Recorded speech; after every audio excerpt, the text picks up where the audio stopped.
All right, I'm gonna call the meeting to order. Unfortunately, I don't have, the Polycon isn't working in the room. It's not showing up, so I don't have camera, for the room except for the, one on the laptop I'm using, so we'll go with that.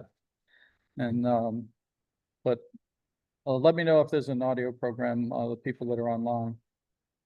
So, with that said, the heck's the agenda? Too much stuff hanging around here. There it is. Like, okay. All right. I touched it. I just got out of the shower, man. Jeez. So we do have a quorum present. Right now we have, 7 voting members here in the room. None are online currently. Right now we are 1 short. We're down 1 with I'll note, Greg Carabine, resigned. He's moving. So, going down to Carolina to be with family and whatever. So we got to deal with that. But, other than that, so 10 is the max. So with that, first next order of business, approval of the minutes for 6/17. Now, are these now, forgive my confusion after the back and forth there, but now are these updated?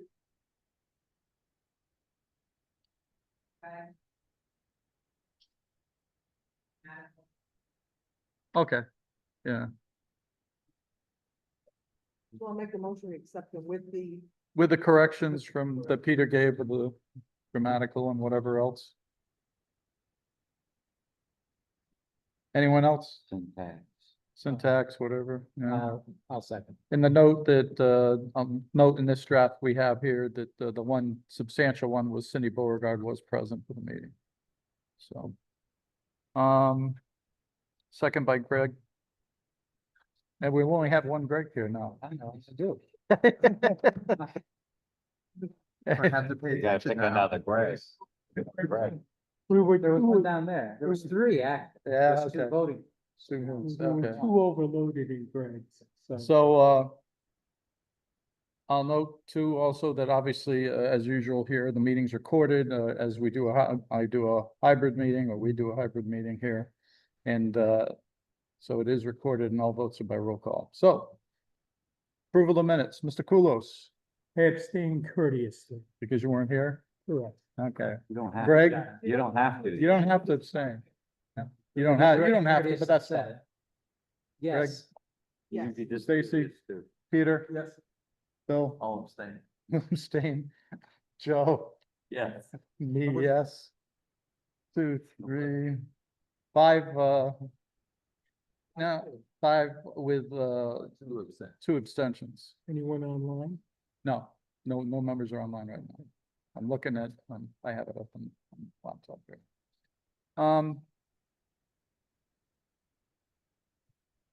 Is there any public comment? I don't see anyone online. It's a regular member of the public.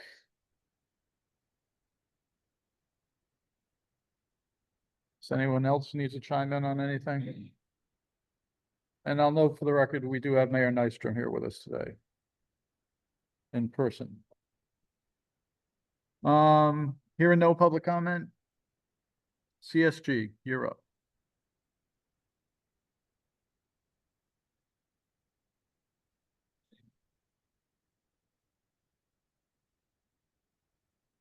What are we bringing up first, Mike? The monthly resized? Well. There's 2 of them on here. Oh, no, one's a PowerPoint. All right, we'll just do the.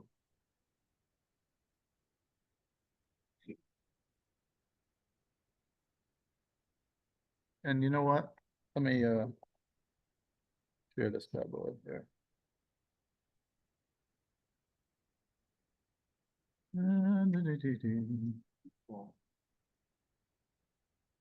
Where are you?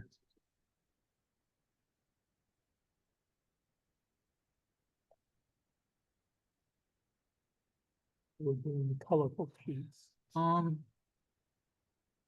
Do this.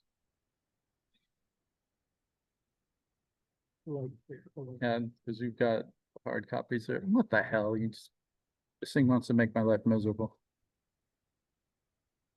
You know what? Let me just do it this way. Hang on.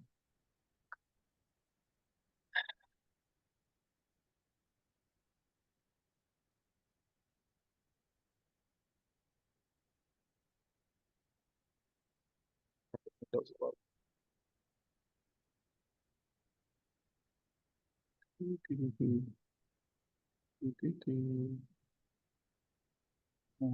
Over there, we don't need you over there. And now we'll try this again. These were all what you sent out anyways, right? Like- Right. Yeah, minor layout and graphical changes. There we I go. couldn't get it to print because it cut off, so I changed a couple things. So for our report, this is the phase one projects, accomplishments for both Greenville and Stanton. We've been reviewing work at both sites, documented progress, and been working with, city departments to resolve issues as well as, with down staff, to work through some issues. Payment request number 9 was submitted for payment on June 12th. We got notification today that payment request number 9 for both Stanton and Greenville is approved. City still isn't in receipt of the money, but as soon as they are in receipt of the money, the next payment application will get submitted. We participated in OAC meetings with Downs Construction and DRA for each project. We've been monitoring third-party inspection services and reviewing invoices from them for compliance with the contract and work actually performed on site. The groundbreaking ceremony for Greenville's planned for and conducted on June 30th. It was a really good event for those that weren't able to attend. We had a lot of staff from the old school and, you know, community members from the area. It was a really nice event, and I think it went really well. We were able to get some NPS students to attend the event, and it went off really well. As it relates to Greenville, the blasting permit's been received. All pre-blast surveys have been provided to the appropriate city agencies, and actually, because this came out since then, the first blast was actually completed yesterday, and you'll probably hear more about that through Downs' report. Upcoming activities for the next 30 days, continue to review, monitor on-site activities, resolving issues as necessary. We're still doing daily logs and weekly reports, scheduling change order review meetings as needed for review and approval, and we'll get to some of that in the next, and in the later portion of the agenda. Review and approve the July pay application from Downs. This came out basically the same day that we got the approval. The approved invoice, I have a copy of. It had already been approved when it made it out to you guys for the consent agenda, but we just didn't have a signature needed to get that pay application fully executed. Some attention points. Schedule impacts, electrical equipment procurement, submittals are approved, and we're waiting on fabrication durations from the manufacturer. Cost impacts for the first phase, there's a separate PCO summary that we'll get into later in the meeting for agenda item 6. Can you go to the next slide? Happy birthday to you. Happy birthday. Okay. Okay. I don't know. One thing I want to bring everyone's attention to, one of the formulas didn't carry over. We've actually expended $4,528,552.48. Downs' first pay application is not in the budget summary for Stanton. Over at Greenville, $3,776,225.20 expended there. Go to the next slide, Mark. This is phase 2 for Uncas and Moriarty. Working group meetings have been completed over the past few weeks with district administration and school staff. The DD estimating phase has been completed. The estimate reconciliation has been completed between ONG's estimate and DRA's estimating consultant Tarbell. Total project cost came down from the SD estimate to the DD estimate. You'll see that in the budget summary on the next page. Working group meetings will continue for the projects. Design development phase is completed. Construction document phase is commenced. Site logistics plans are being developed. CSG is ensuring that site logistics plans will align with school activities to minimize the impact of construction on the schools. As you'll probably hear later in ONG's report, the Uncas site is tight. Parking counts were checked. We provided the parking counts to ONG for the first phase of the project which is the construction phase where we need to temporarily park all the people that are there. District administration is working through the amount of staff members and visitor spots we'll need once the new buildings open to ensure that we have enough temporary parking for the school year when those buildings open prior to the final parking lots being constructed. We're anticipating, okay, so the next note is not current anymore. We received grant commitment letters late last week for the Uncas and Moriarty project. Susan Lassard has signed those, sent them back to the state, and at this point, we're waiting for the state to update their core CT software with our figures, so then we can start submitting reimbursement requests against these two projects. In the background, CSG is assembling the payment request for Uncas and Moriarty. That first payment request will be larger than the ones that we'll anticipate moving forward because it has all of the costs included from the start of those projects to now that we'll be going for reimbursement on. Inland wetlands and special permit applications have been finalized, submitted, and paid for at this time. And we've already made the agenda for inland wetlands. We've been looking to see if we can make the July agenda for Mission City Plan. An Uncas specific remark, the construction teams proposed using Allen Avenue as the main access for the project. We're investigating what it'll take to be able to use Allen Avenue. You know, I want to get with the police chief just to make sure that he's going to be okay with that. It probably wouldn't end up being a very much different scenario than what you have now. The only difference would be that you'd have construction vehicles entering from the not Elizabeth's, the Allen Avenue side, which goes into the other neighborhood in the back to use it for construction access, just to try and have two different locations to get into that site, because as everyone may know, it's real tight in there. And once we start trying to build another building on top of that site, it doesn't get any easier. Attention points. I guess I have put that in. Grant commitment letters were received by the superintendent's office at 7:10. They signed those and sent them back. CSG is reviewing utility requirements for these projects to ensure they're following NPU requirements. Moriarty specific, based on the design development estimate, this project cost has been reduced. The current project budget is $72,897,377, or $1,167,649 under the approved grant application amount that we submitted to the state around this time last year. Based on the design development estimate, this is Uncas now. The project cost is slightly increased from the SD phase, but is still under the grant application estimate. The current project budget for this project is $74,541,600, or $1,926,426 under the approved grant application estimate. On the following slide is the project budget update based on everything that we've spent on these projects. I will bring everyone's attention to the fact that on the Uncas project, after the estimate reconciliation, pre-construction costs were still being carried within ONG's estimate, and they're also repeated within the soft costs. So the actual savings on the Uncas project is about it's actually $168,550 more than what we're showing here, because we caught the error in the estimate after the budget updates were done. So it's actually to the city's benefit savings on that.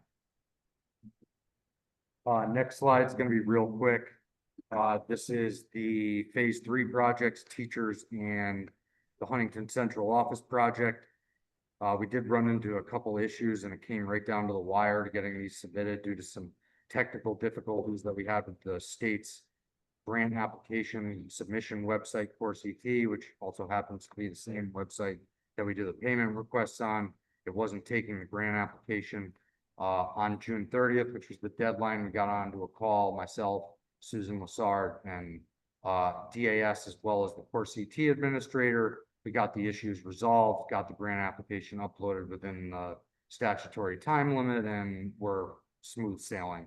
They did hit us back with a couple items that they said that they didn't have through the website, but we sent them right to them the same day because we already had them all. And you know, the only attention point that I have for the teachers and, central office project is that the successful respondent to the owner's project manager RFP will need to draft and issue an RFP for a CM and architect upon selection.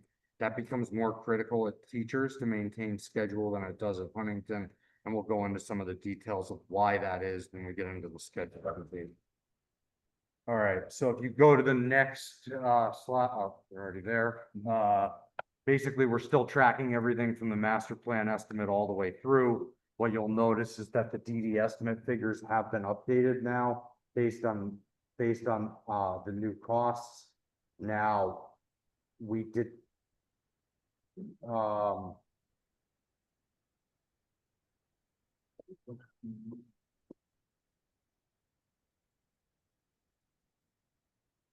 oh, right, okay. So as of last month, these were the numbers that we were projecting for Uncas and teachers. You can see the reductions here. So the DD estimate value actually brought us back to $2.8 million to the good. When you get into the CD estimate, because the DD to CD on Greenville and Stanton came down, the contingency goes up. The real column to look at this point is the far right column, which is the GMP. It's reflecting all the GMP savings that were stripped out of the Uncas or Greenville and Stanton project. It's showing the savings on the DD estimate from O&G for Uncas and Moriarty, as well as the values that we showed for the grant application estimates for teachers in Huntington. So at the end of the day, because these are basically the most current figures because they're reflecting the current GMP value with all the alternates accepted, the newest estimate value for Uncas and Moriarty, as well as the state with on teachers in Huntington, for about $6.8 million to the good right now, and it's all being reflected within the owner contingency at this time. So if that's not used, that could be applied to the central office. It could be applied to basically anything we needed to apply it to. Okay. We're still carrying within these numbers. There's a 5% owner contingency still built into these, as well as a 3% CM contingent. Frank? Well, no, I'm talking the GMP figures for Downs first. So we're carrying, there's still an owner contingency, and I don't remember exactly what the CM contingency rate was. Kyle, do you know what it is for Greenville or Chris for Stanton? 3%. Owners, Okay. yeah. So there's still a 3% owner contingency. When you get to Well, CM contingency. CM contingency plus a 5% owner contingency over the total. Then when you get down to Moriarty and Uncas, we have a design contingency. We have an owner's contingency. We have an escalation contingency that includes some money for tariff costs that may be encountered through the design effort into construction documents. So there's healthy contingency amounts on everything. When we get down to teachers and Huntington, there's an owner contingency, a design and estimating contingency, an escalation contingency that takes you out to the beginning of those projects. So there's a lot of contingencies still built into all of these projects. Well, the total contingency is well north of 10 million.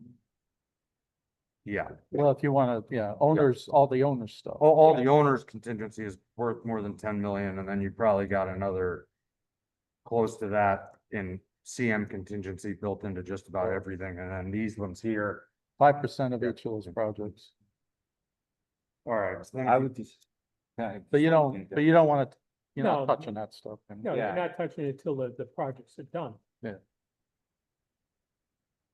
so, I mean, it'd be nice if we don't spend the money. too. Right. Yeah, that's the thing, so I wouldn't, I really would caution us all to keep in mind that 6.8 million, I mean, really, we can't think about that as a piggy bank to dump onto the end of the Huntington project. Yeah, Hmm. It's really how, you know, how we could, my view, what we need. how we could spend a little bit more than what we're estimating now on some of these other projects for things that are unforeseen.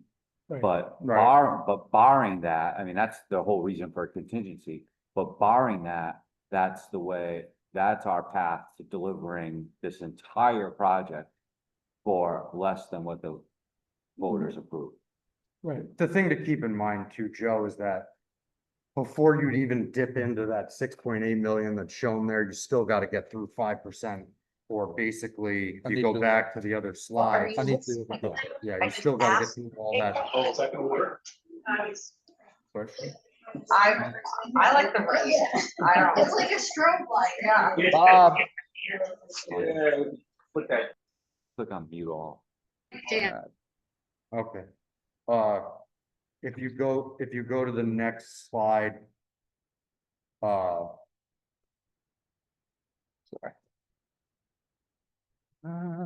Which is the main schedule update. This will be updated even more by this time for the next meeting. The top two schedules remain the same. We did make a couple changes down at teachers in Huntington. I attended a redistricting meeting with the NPS administrative team. 3 options were provided by the planning consultant that's looking at the redistricting. The NPS administrative team is looking at that. Now, when you get into this, the teachers project can be run independently from anything else because you're literally building another building right next to the existing. Catherine, Cindy's in, by the way. The Huntington Central Office project becomes a little bit more challenging because the redistricting plan, you need the kids out of Huntington since it's a renovation in order to start the renovation work. So, you know, this is gonna evolve over time. But I've just bumped the procurement phase of this project when we're, you know, getting architects and CMs on board for this project a little further out because we can't physically start the renovation work at Huntington until that building is vacated, and the current redistricting plans don't have that entire population going to one school. It's across all the other 4 that need to be built prior to that happening. So, you know, one of the outcomes of the redistricting effort is going to be that all of the schools will become occupied in the 27-28 school year, the way they're looking at it now, with their final population. Stanton would open in advance of that. Greenville will get bumped until the following school year because it won't be done in time. But when Uncas, and Moriarty are done during that summer, the redistricting effort would take complete form. So everyone would be moved into their final permanent redistricted location. And then after that, Huntington and the schools that are going to be vacated would be vacated. So that's why that Yeah. construction cycle Yeah. starts on July. Right at the end of that school Yeah, year. got it. but that's just the new schools being built and furnished and ready to be occupied, but there's still gonna be work on the fields and parking Oh, on on the outside. Uncas and Moriarty, there still would be, we would anticipate that by then we'd basically be done with Stanton and Greenville. Certainly Stan. Yeah. Oh, Greenville, no, Greenville Both, definitely. certainly Stan. both.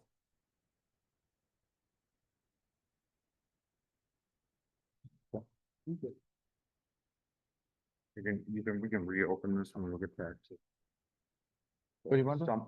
Well, when we get to the item 6 on the Okay. agenda. All right. Now, Mike, does that include all those contingencies, everything you've accounted for, all those PCOs on the last page?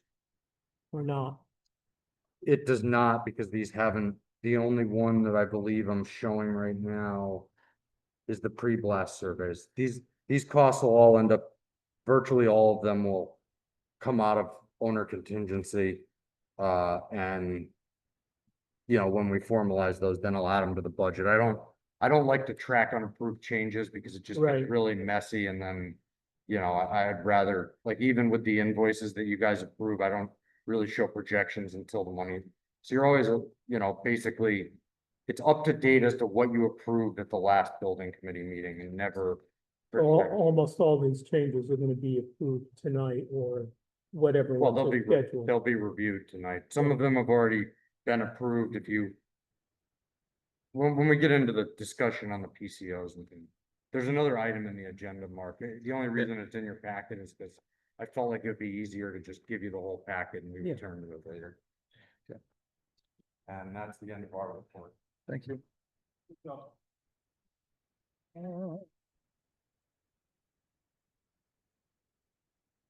DRA.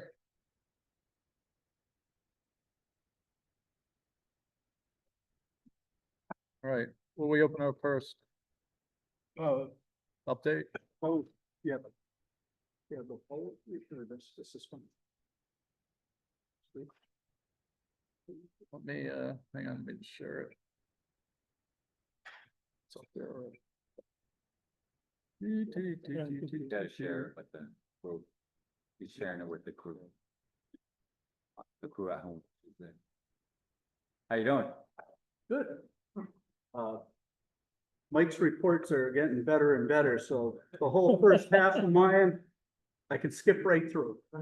To save some time. I like your formatting, Mike, reads clearly. You just changed the,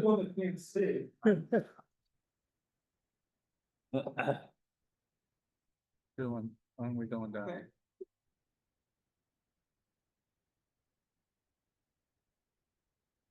So why we,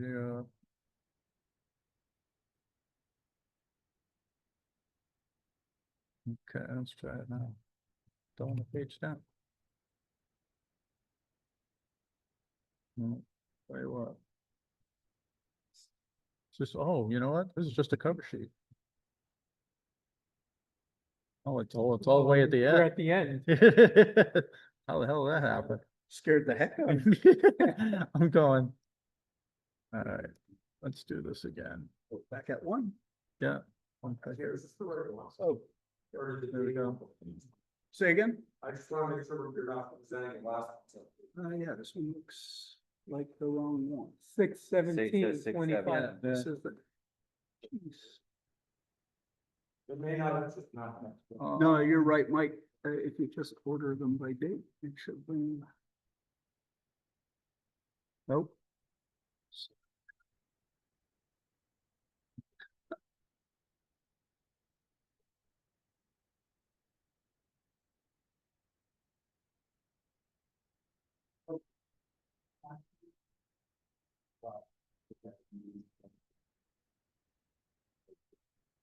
Sure, I got the right stuff on the right left.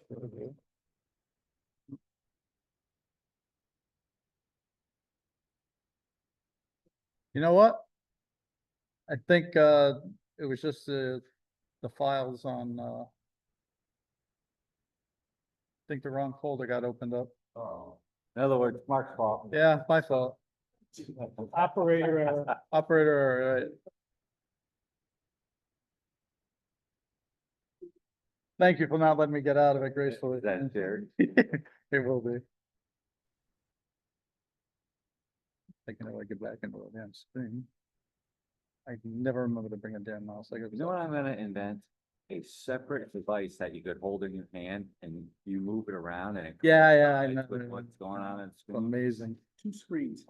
I think Xerox invented that in 1965, called a mouse. You sure? Yeah, Was it? I don't know if it was Xerox. no, it was. Uh, Xerox came All up right. with the first Why is it say six CUI seventeen? and Why mouse. don't It says say that? 17.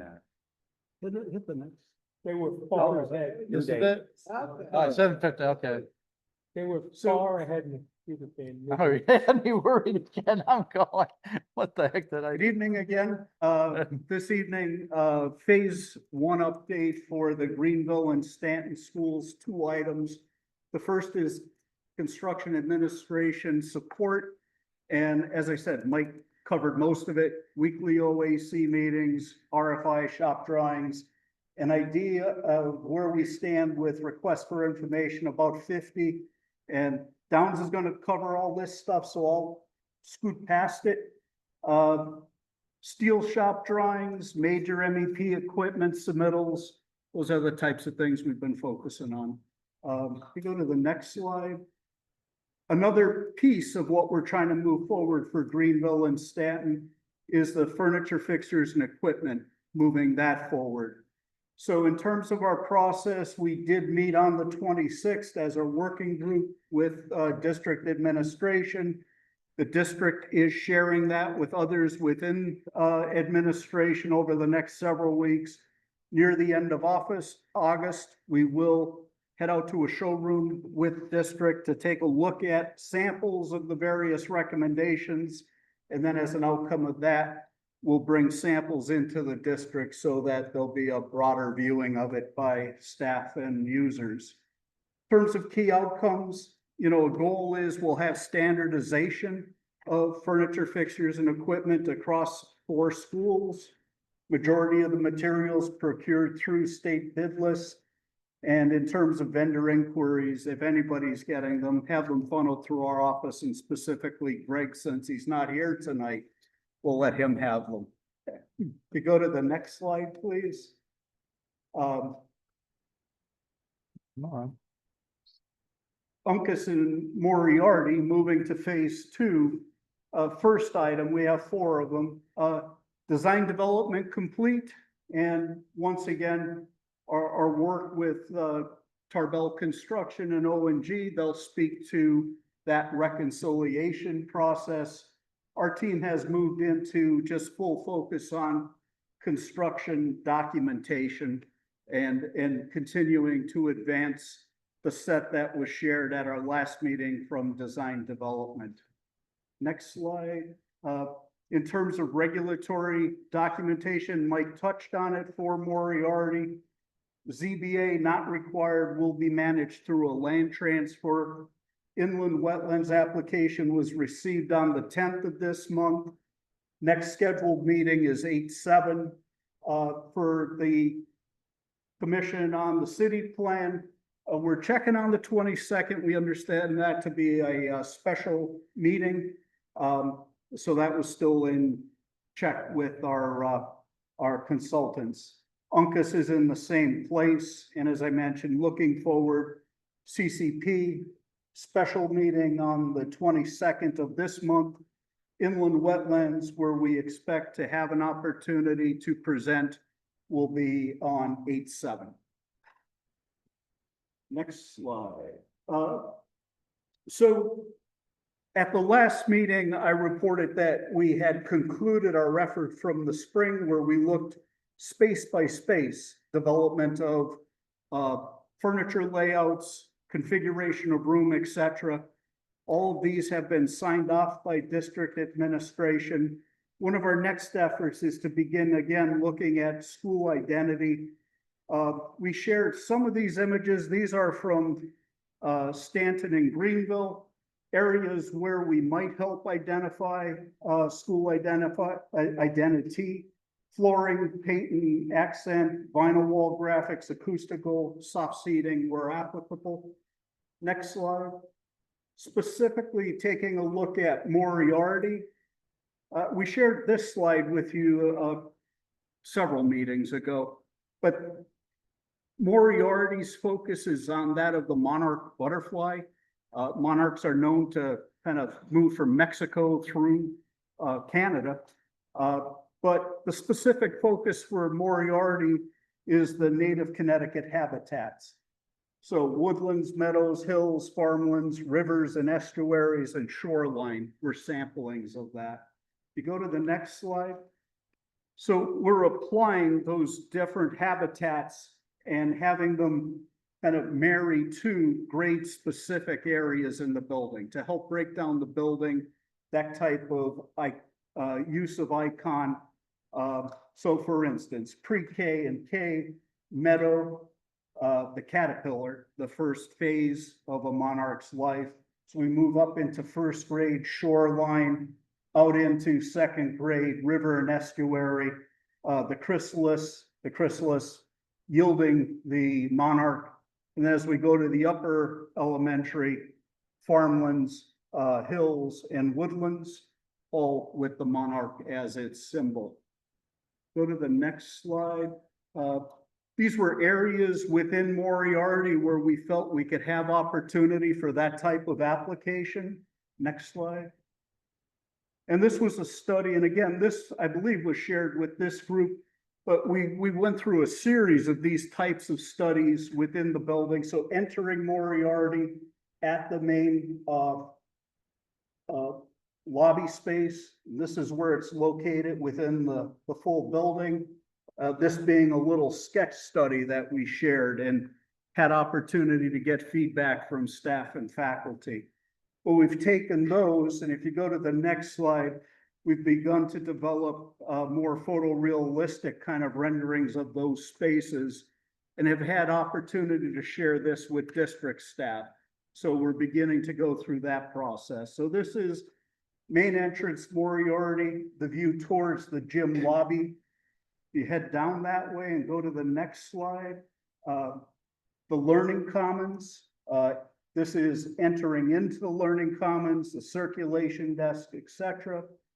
Next slide, please. The makerspace, which is part of the library or the Learning Commons. This is that space. On to the next slide. This is a collaboration area, breakout space within the quarter. So each of the learning areas has these types of breakout opportunities, gathering spaces for other types of small group education. Next slide. And this is at that gym lobby where we were pointed towards from the main lobby, looking towards the cafeteria. If you go to the next slide, we'll step through into the cafeteria. And this is that expression of that space with good natural light coming from the side of the building, the servery at the end. Next slide. And this is up to the gymnasium. So a look at all materials, the banks of bleachers, the wall padding, cross-court systems so that we have 6 crank-down style backboards. They are height adjustable for age difference and use. We have a drop-down screen, predominantly netted at the top, but has a solid vinyl piece across the base for separation of the two areas. If you go to the next slide, we'll share just a little bit on UNCUS, same type of thing. We've looked for kind of understanding of icons, of artwork. Our team took a trip down to the Mohegan Museum. We were able to speak to some of the folks there and let them know the work that we were doing. We're hopeful to have an opportunity to speak with some of their elders. We want to ensure use of appropriate types of imagery as we go forward. So next slide. These are some that we shared with them. These are all derived from their work, their various symbols. If you go to the next slide, again, applying those types of symbols to create ways to guide people around the building. So pre-KK as turtle, first grade as wolf cub, second grade as, or third grade, excuse me, I had that right, second grade as wolf. And then as we get up to third, fourth, and fifth, sky, moon, and compass or ordinates. Next slide. Again, areas within UNCUS where we feel we can develop this type of imagery and icon. Next slide. And again, this was a sketch study, main entry. So as you come into the main entrance at, excuse me, UNCUS, this was a small sketch plan.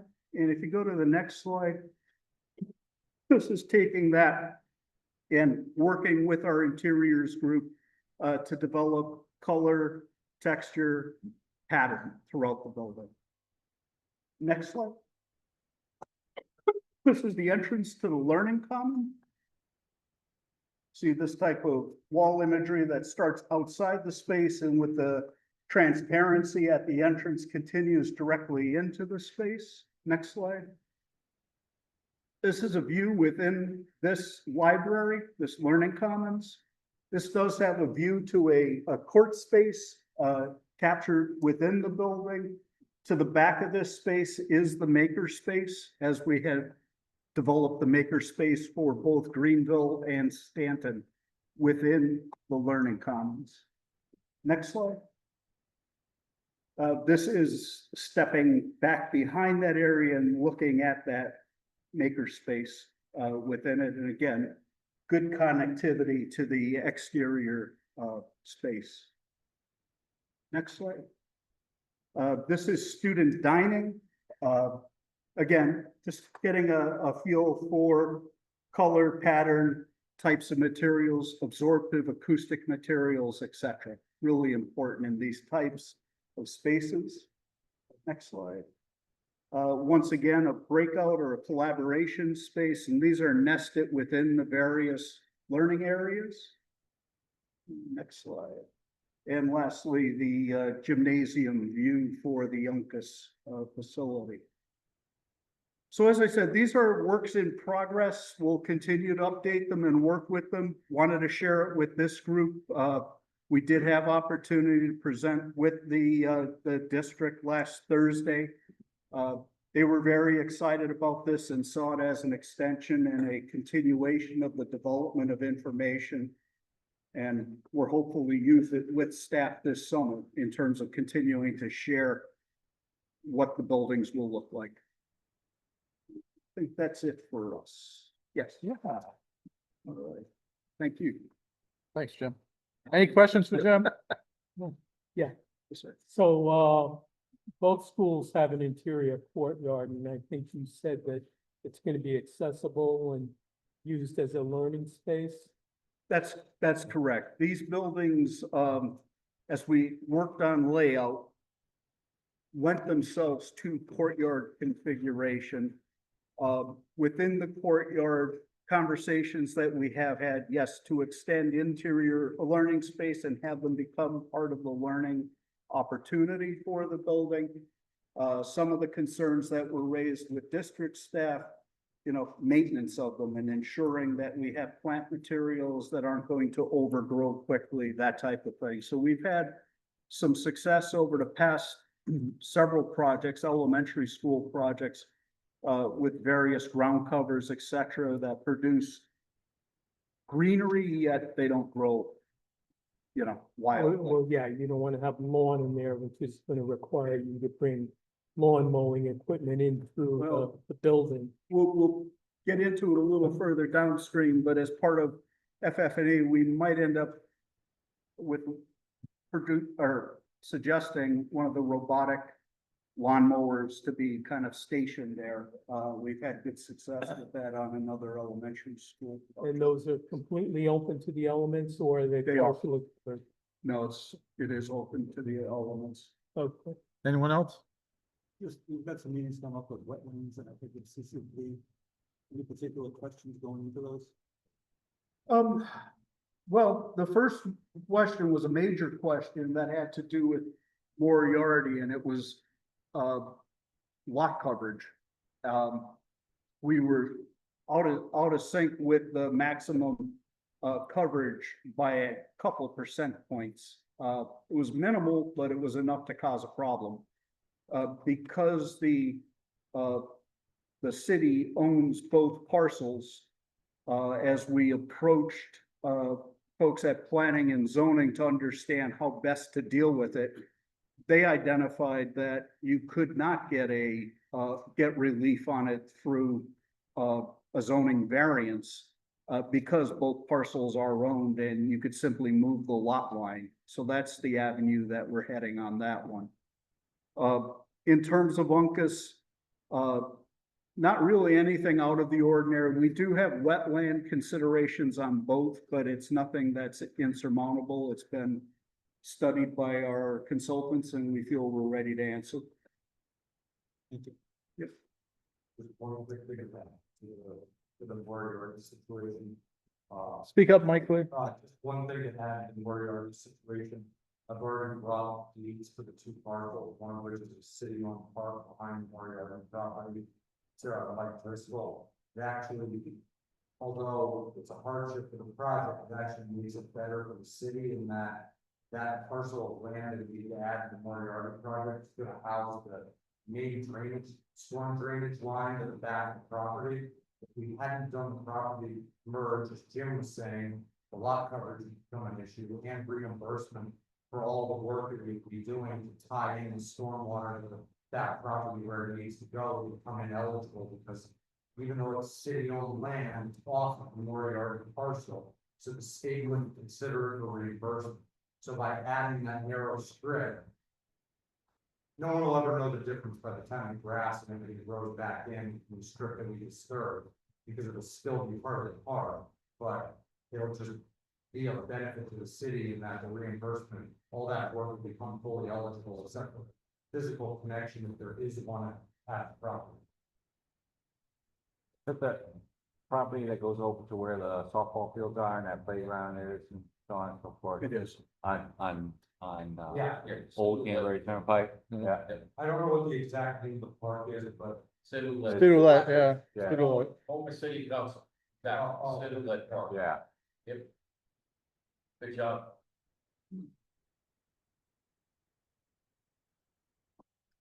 Anything else? All right, thanks, Jim. Thank you all. Appreciate it. Downs, yeah, well, for once I'm ready to go, Good evening. I think. Nice job. Queued it right up. Have a PowerPoint presentation. It's primarily photographs. Maybe just go back one. Just a great photo that shows the entire site from the topsoil piles all the way through our temporary office area and then the school activity in the back of the building there. Did you plant grass on the topsoil piles or is that to just grow? No, we sprayed it. You sprayed it? Okay. Yeah, I yeah, guess just it's- see if they- Yeah, erosion, control. yeah. We did. we I sprayed figured, it. yeah. I just wanted to ask. Good. So Like- really, the last 4 weeks can be summarized by concrete foundation and utility installation. Those have really been the, go ahead and flash through the construction activities that we performed in the last 4 weeks. I guess one more photo is a little bit better. The area is broken up into area A, B, and C. This is area A, B in this location, and just getting started in C. We're essentially complete or just about complete with the foundation in area A. We just poured a sectional wall in this area in B this morning, and we are prepping for footings in area C. So the building is under 3 different conditions or all those conditions. If you go through all, and it's primarily for the last 4 weeks, it's prep a footing, install stone, form a footing, cast it. Those are pier footings, 2 different styles. The one with the cage goes up, there'll be a pier on that one. This one here, the column sits right down on the footing. Exterior wall, it's a one-sided form wall at that location. This is the brick shelf that gets formed inside of it. The form closes up, we cast it. And that creates that brick shelf condition all the way around the perimeter of the building, and the brick will sit on. It's kind of a close-up shot of it. From there, we damp proof the exterior, our grounding grid is in, and the inside gets a 2-inch rigid insulation and is backfilled on both sides at the same time. That's what it looks like on paper. There's the foundation wall, and it does step down there to create that brick shelf condition. Now the utilities, that's the other activities. So looking the other way back at New London Turnpike, we started at the street and brought the water all the way in right through the main driveway entrance and turned, and you can see the trench box in that location where they turn the corner, and we're still continuing. That starts with a live wet tap at the main in New London Turnpike. That device allows them to cut that valve in, that assembly, while the water is still functioning, doesn't disrupt any of the customers. It's tough work. They're working deep inside a shoring box, trench box to stay safe. Good. It's kind of, yeah. Yeah. Go ahead. And that basically is just a detail of what it looks like as they backfill it with sand. There's a tape in there also that'll allow them to find it underground later and mark it out. And then anywhere there's a bend or a mechanical joint, there's some thrust blocks against that to hold that in place. NPU's been on site. Drilled for a telephone pole, put our new utility pole in place. You've seen it on the outside of New London Turnpike. Go ahead. And then on the inside of that pole now, we've started with all our conduits. We start at the pole, sweep down with all the conduits, and then it branches off. And the primary goes on this side, and then that's all the communication over there, and the separate trenches running all the way through the site. The last thing is some utilities, just to show you what's going on inside the building. So this is area A again, this little section of A. We started right in this location to get our sanitary off. Sanitary exits the building, or at least on this side of the building, right at that spot. So we start at the low spot and start with the lowest utility in the building, which is the sanitary.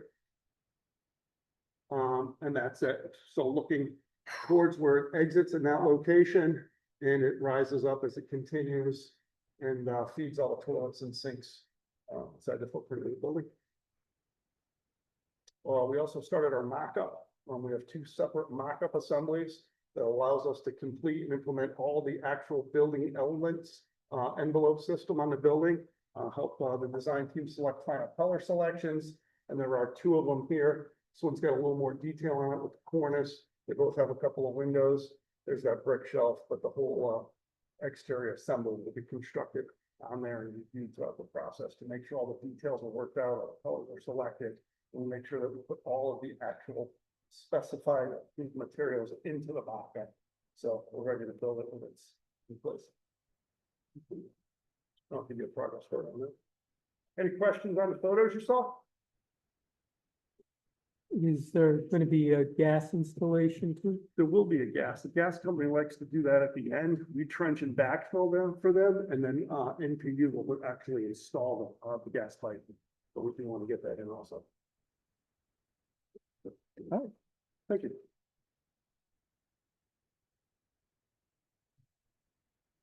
Any questions? Hearing none?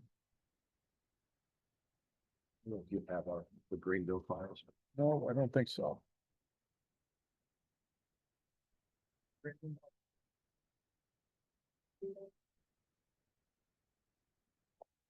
Greenville agenda.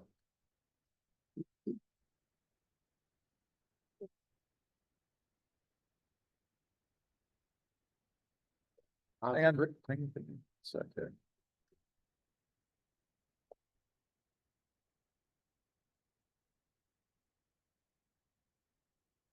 Go ahead.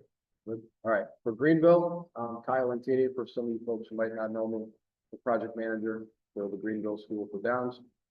So work completed since the last building committee meeting. The additional 1,000-foot tree blast survey work is all complete. The temp fence is all complete around the entire perimeter of the site. So the site is now completely secure from a fencing standpoint. We have our perimeter. All the scrim is up as well. Clearing and grubbing of the site is all completed. So, you know, all the tree removal, all that stuff is all done. That equipment's been taken off site. We do have the construction manager and owner's project manager trailers now on site. So we have our home base set up. Temporary power is not quite finished yet. NQ was out there last Friday, started to work on it, but they're not complete yet. I believe they're coming back tomorrow to finish that up. And we had a pre-install for drilling and blasting, which is basically a pre-construction meeting. Bring all the parties in, design team, engineers, the subcontractor, Downs, and kind of talk through the process and make sure, 1, we're working safely, and 2, we have, you know, all the submittals approved, the design team buy-in for engineer review of the process and all that, when they're going to be on site to review stuff. So we did that. That was a big meeting, about an hour and a half. But it was a great meeting. We actually did our first blast yesterday, which Mike had mentioned. So work in progress. We're continuing to work through our procurement for submittals and long lead time items. We're not quite where you saw Stanton is, where they have foundations in the ground. Under slab plumbing's already going on. We have quite a bit of blasting, but we're still trying to get ahead of all the long lead time items, get things approved and get them in procurement. We continue with our erosion and sediment controls. It's kind of going to be an ongoing thing for us. Just with the nature of that site coming down the hill, we want to be mindful of any impending storms that are coming up, make sure everything's in place. And working how it should be, so we're not running off the site down the hill into people's yards. into the street or any of that. MEP coordination continues to go on. That had started, I believe, at the last meeting. This will take place over probably the next couple of meetings as well. And that's mechanical, electrical, and plumbing coordination. So they model all the systems into the building. Look for clashes. So let's say a plumbing pipe is hitting a duct. You move your parts and pieces and make it work on paper before you're in the field installing it and you have issues in the field. So in theory, everything gets figured out on the paper, any clashes, you fix them. And when you're ready to install it in the field, you're good to go. So that's in process. That'll take a little bit of time. It's a big building. Drilling and blasting is ongoing, so that was a big milestone. The drilling had started up last week, which allowed us to do our first blast yesterday. We had 2 separate shots go off, so 2 different blasts. Everything went well. Didn't hear any complaints from any of the neighbors or anything. So that was good. Obviously, we don't want to disturb neighbors. We've tried to keep everybody in the loop as best as possible. Let them know, hey, we're blasting. And we'll try to manage that as best as we can. And we are prepping for modular block wall installation. So the retaining walls, some of them 1A, 1B, and 2, which are all on the south side of the site by Golden Street. So we're looking, we have submittals in progress. Most of them are approved. A couple of loose ends we're working on finishing up, but those will be able to go as we blast. Those ones specifically, we won't be able to do everything, but we're prepping for that. We're looking to do a pre-install meeting for that the week of the 21st, just trying to get everything in line before that. So that will again be a big positive momentum for us to keep doing other things while we're blasting. Work to start. I had noted blasting, but we're now doing that as of yesterday. Rock crushing is ongoing. So the rock that we blast, we're going to crush on site and either use it on site or take it off site to crush into some other. Will you be able to use a lot of it? We'll be able to. The use quality it. will be Yeah. Yep. good enough? The rock crusher's been going for at least, well, today's what?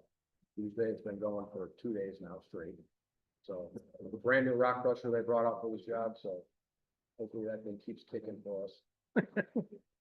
But yeah, they're crushing rock, they're using it for temp roads on site, just kind of site logistics, and then hopefully we'll also use that for some of the base for the walls. We do have to take a sieve analysis of it, Proctor, to make sure it meets the structural requirements and everything to use.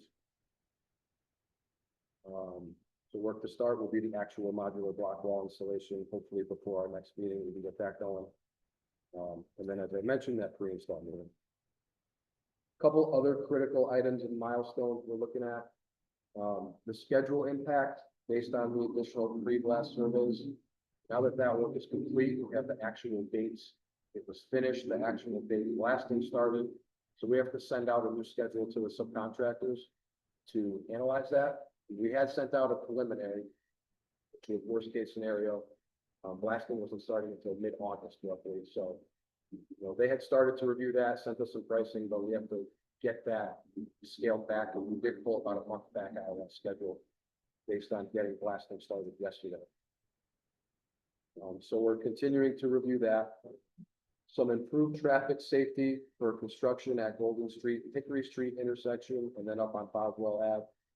On Golden Street and Hickory Street, Public Works actually installed 2 additional stop signs already there, which will just help slow traffic down at that intersection as we go up to the job site and construction traffic coming and going. Should have been a 4-way anyway. Yeah, so now it's the 4-way. It's got 2 additional blinking stop signs there.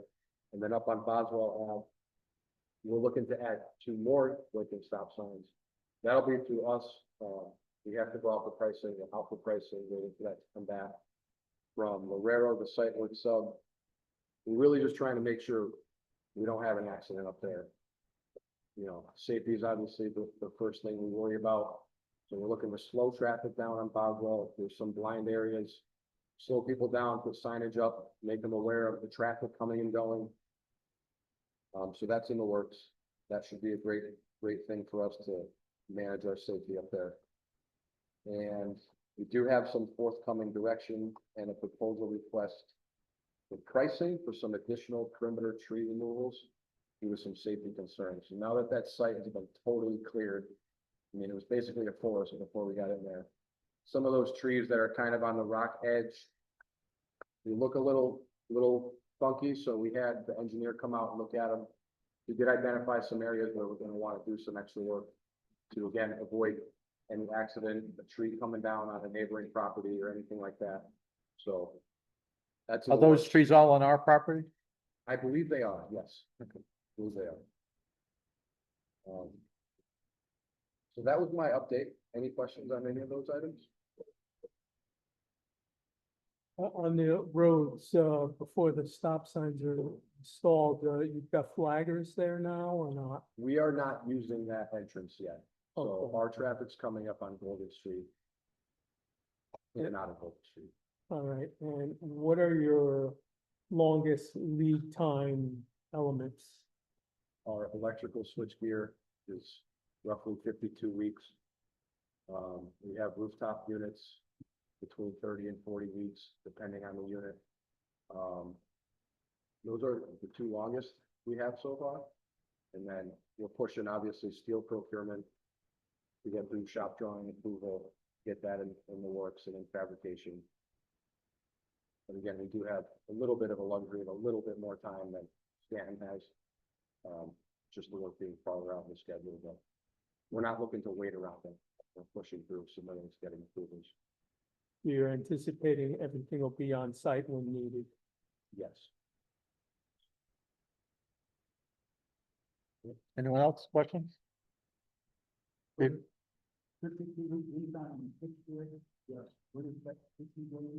That's been. We've been talking about that. No.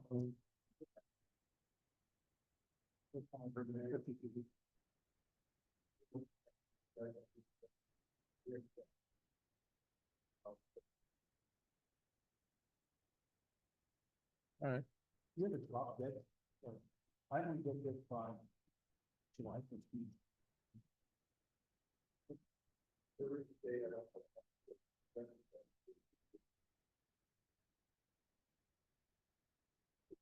Just want to,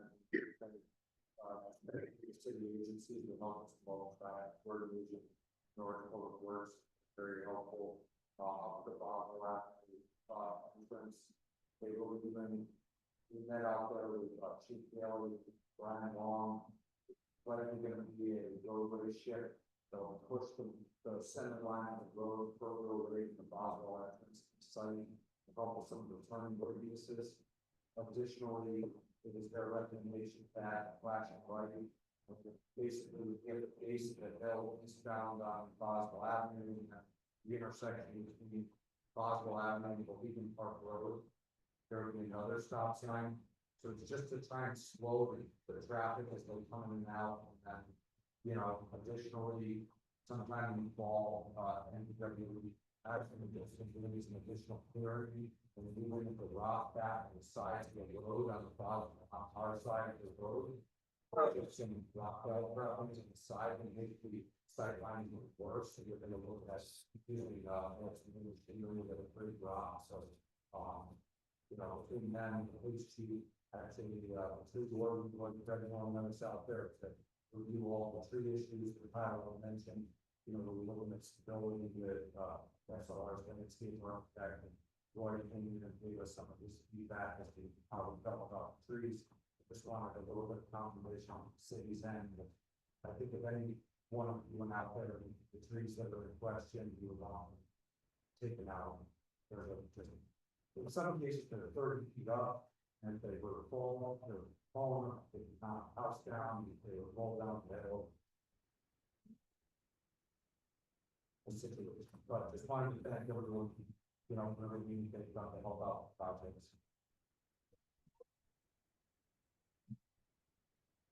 Do have just the schedule update. Yep. The next couple pages as well. The main thing to note here is the drilling and blasting, which the drilling we had started on July 10th. The first blast was yesterday. So that was noted as August 11th start in our last meeting. So that pulled up to July 10th. which is a good thing. And, all the way at the end, the substantial completion is now February fifth, I believe, 27, yeah, February 5th. And last meeting, that was March 8th. So you can see how that month shift occurs in the schedule here. And some general photos. This is the south end of the site, so Golden Street's over here. Just to look at the fencing installation, this was before they were completed, in progress. You can just see, how big that site is, how much fencing goes in.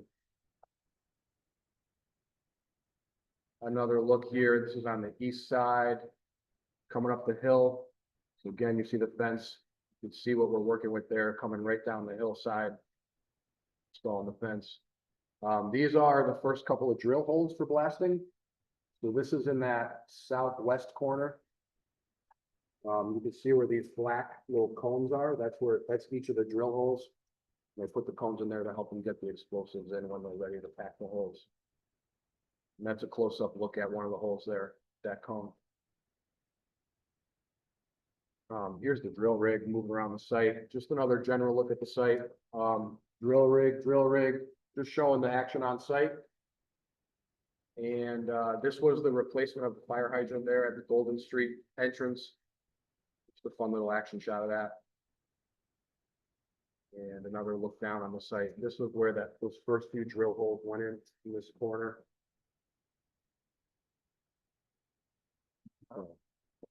And those are one of the new stop signs there on Golden and Hickory. I think that was it for photos.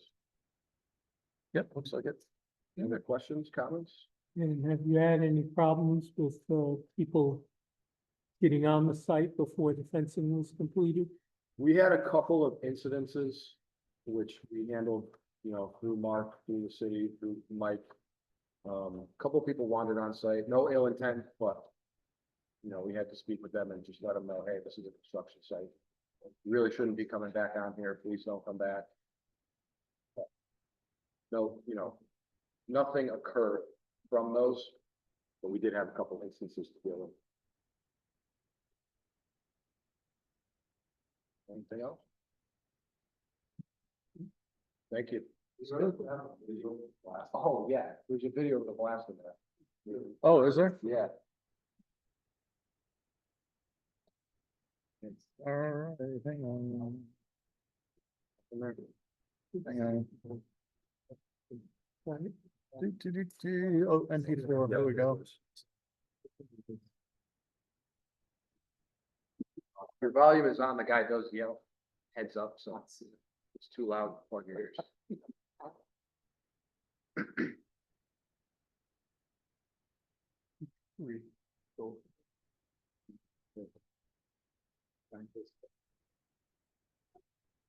Hang on a second. Got to get it up here. Oh, Hang on. two hands, put Because Mark doesn't have a mouse. So, You haven't invented it yet. They didn't give me one. It's not my laptop.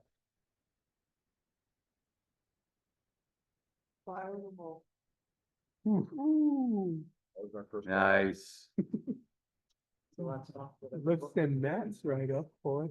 Yeah, those mats, that's like, I think it was 150,000 pounds of mats on there. Ooh. They still Hey. jump up like that, yes. Ooh, It's pretty crazy. somebody So laid. you got a day, so you blast one day, move rock the next? Is that basically how it That's pretty works? much it, yeah. Yeah. So they did two separate shots, so that was one, and they did another one that same day.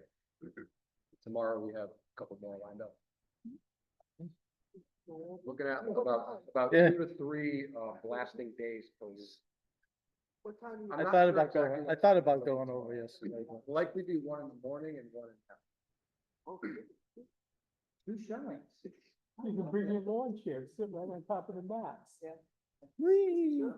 Yes. All right, All right, thank you. okay.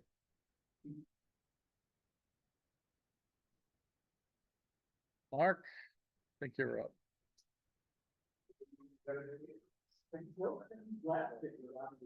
What do you want me to open up or? Yeah, so Mark's gonna be challenged on this one because I gave him probably 7 individual PDFs. Yeah. It's not a PowerPoint. Oh, man. So the first one would be the committee meeting update. Okay. So I've also provided for you take home of everything that I have provided to Mark as a PDF. Quite a few items to review. Find So out. I'll be brief on each. Is that it? No, that's not it. Nope. I wanna mess with the paper. So at the top of your packet, it's something that, yeah, I No, that put ain't them it all either. together for you, and it's No, not but- that one either. We're gonna get there. I'm just gonna leave them open because I'll need them. Because that's not the file name, so. Right, the first one is just a narrative. It gives you an update as to what we were working on through the course of the month. Primarily, the biggest effort has been through the estimation of Maybe the that's it. DD set. No, that ain't it either. You guys. I'm just understand what you guessing. mark. Well, Read through. And it.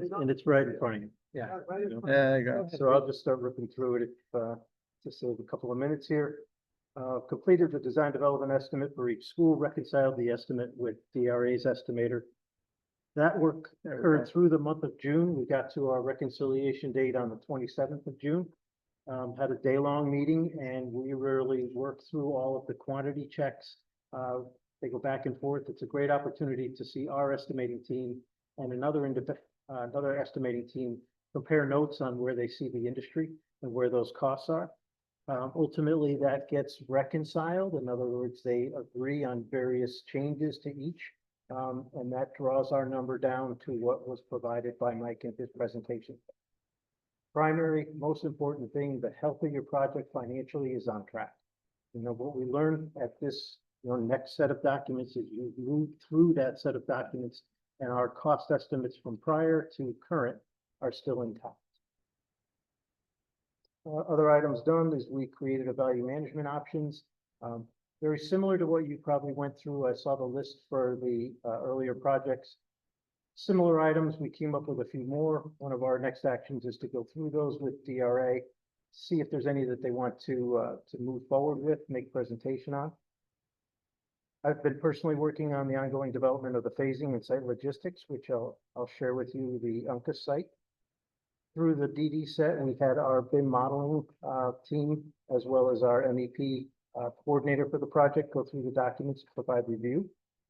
And I went out to a pre-detailing firm that's worked with ONG on several projects to get a cost estimate for what that would cost to be added to the project.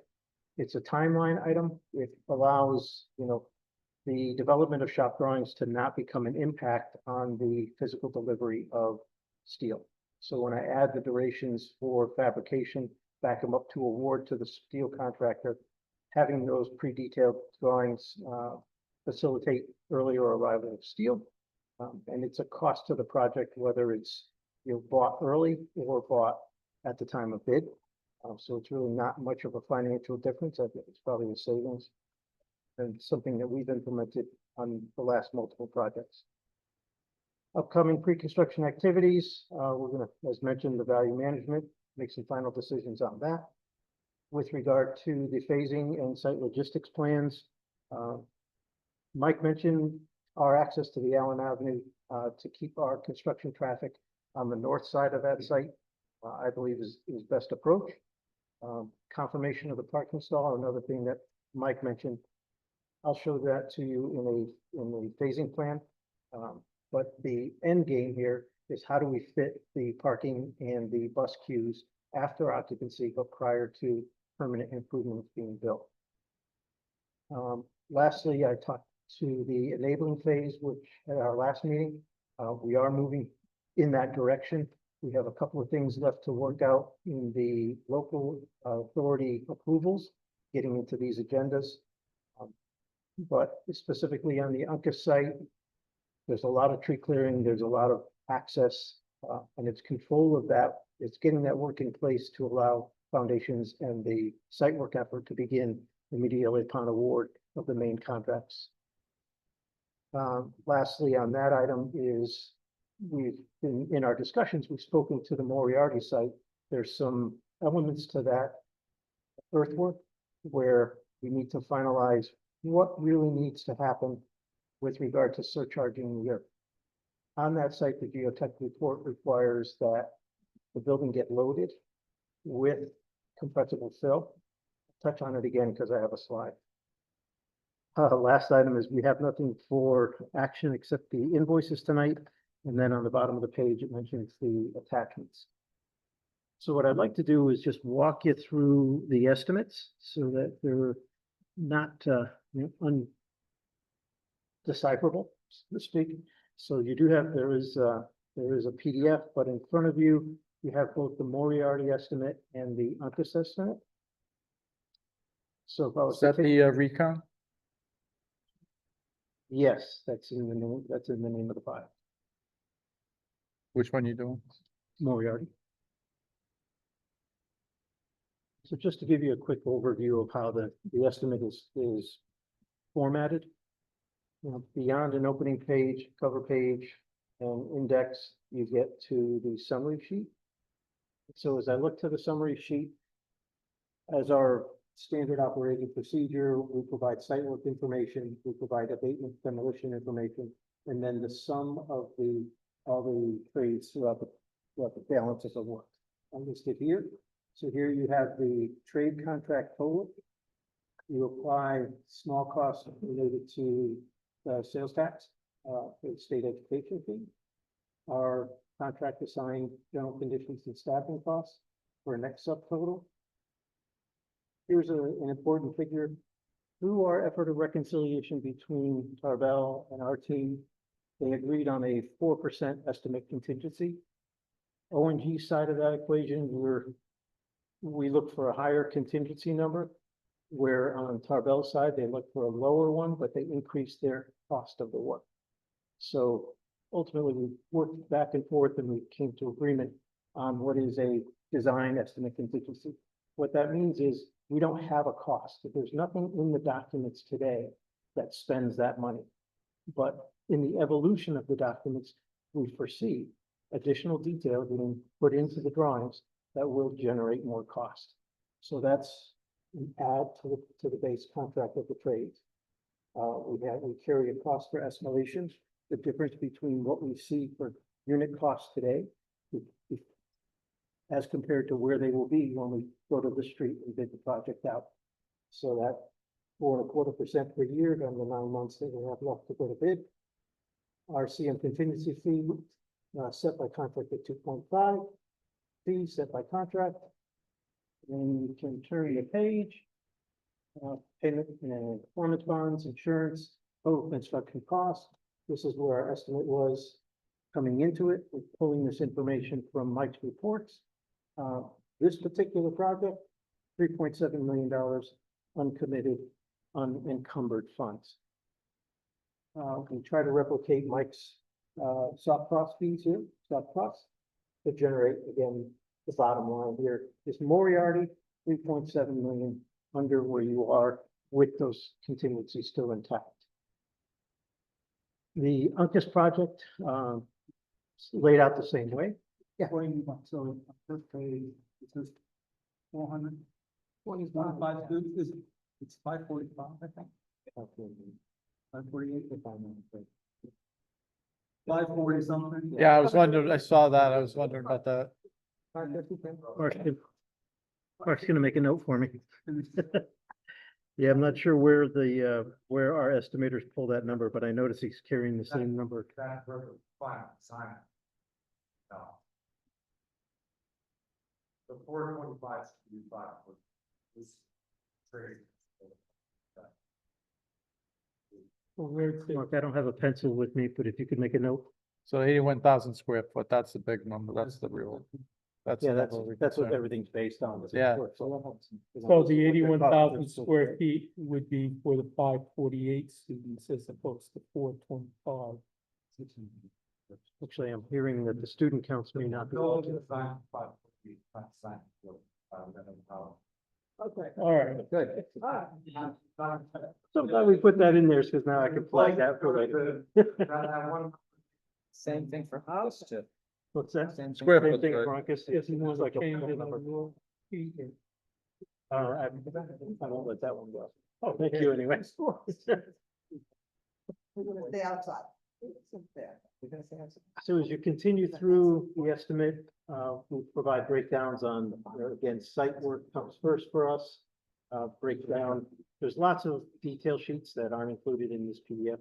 You know, the estimate as it's first presented to me is roughly 120 pages.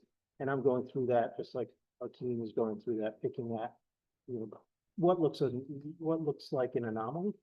And then that's part of the reconciliation, but pulling together anything that somebody may have made a mistake on, either a takeoff or a unit cost. We find those through that reconciliation process. But the backup sheets here, 3 through 25 or so, are details for site work first, and then it gets into all the divisions of the specifications. So we're running through concrete, there's the concrete cost, masonry cost, steel cost, wood costs, etc. At the tail end of the document is the page one, then there's a list of drawings, and then we get to a list of alternates. We use the same alternates that were identified. So my allowance is ahead of that. Allowances are numbers that are carried in our estimate but don't have enough clarity in the documents at this point, and we'd like to identify those. So as I get to the allowances, you can see that, you know, we know there's going to be some architectural steel involved. We know there's some specialty painting. More importantly, there's a climbing wall. We identify that the food service drawings, we don't have hard pricing. We don't have an estimation method to get to that number. So we're carrying a 600K allowance for that.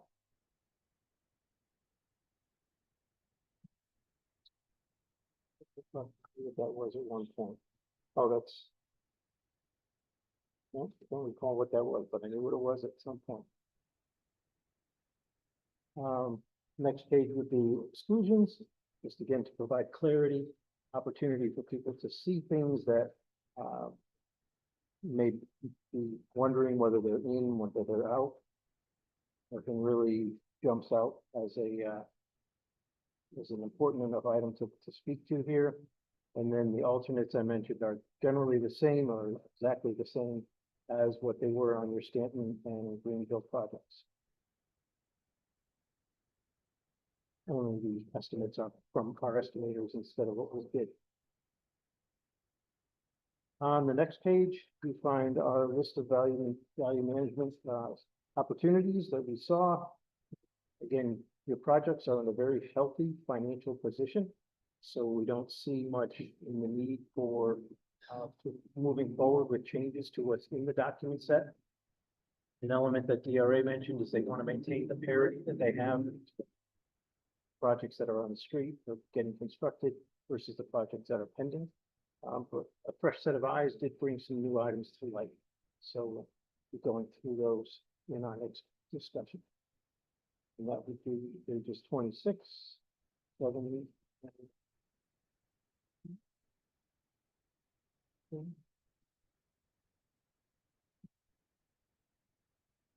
That's 3 pages, but they are. It printed a little different for me, so the number on the bottom of the page doesn't make sense on the hard copy. But there are 3 pages of value management items. And we could speak to, do you want to reduce your theatrical lighting package? Theatrical lighting is a package at this point. It's really not a defined enough specification instead of drawings for us to get a hard price on. So we're carrying that value, but we could say, hey, our value is $100,000. If you want to, you need to, you could shave some money. Again, the health of the project doesn't require that at this point in time. My question would be, what do we have on the first 2 schools? Do we have all those things basically? Yeah. Yes, Their so design is consistent from Okay. the previous 2 buildings to our building. I'm speaking for myself now, but my thought would be, and the committee's always wanted parity in these schools, we want equivalent features in each of the schools, if at all possible. Unless there was some real dire financial emergency or something like that, then that might be another matter, but Well, from a service and maintenance and operating costs, we want commonality. Right. So what is That too. is the thing. We've spoken to that a bit between Mike and ourselves. That's more in play when it comes to MEPs, you know, significantly that if there's ways to basis of design should be parity between one school and the next. Basis of design is what we'd like to see the trades go to, but we're forced by state statute to provide an opportunity for three manufacturers. As an example. But it did bring to light, like on the previous page, I think there's a couple of interesting, you know, things that catch my eye is that, Well, the one that caught my attention was piping with PEX you're right. versus copper. What are we doing in the first two schools? I believe it's not. Especially now with the press fit, you know, you really don't gain, you don't save a lot of time now with install. Copper pass. No, I'm, Yeah, coppers, So all copper. yeah, all Procrest, yeah, PEX. yeah, what I'm saying is. with Procrest the press were, fit, you're not soldering anymore, so the assembly of the systems goes much faster. Right, you don't So really need that, an so there's savings by going with PEX. they don't use Not sharp as pipe? great. and you don't. Right, and probably remember, have a master plumber. We're building, my point is, we're building buildings that we're gonna expect to get 50 years out of, Right. right? PEX is not gonna do that. Yeah. And we're gonna be replumbing these whole damn buildings 20 years from It's like aluminum wire. You don't think PEX, You don't want to be- PEX doesn't have good pipe? and you- especially on the hot side, I'm sorry, it does not. Yeah. I'm Okay. too, my friends say I'm showing my age with my commitment to copper. I ran PEX to my radiators before I switched it over to copper. When I transitioned to copper for the. So, you know, so for what we're saving. For insulation On that purposes, previous maybe. sheet, what we're saving versus what we're gaining in longevity.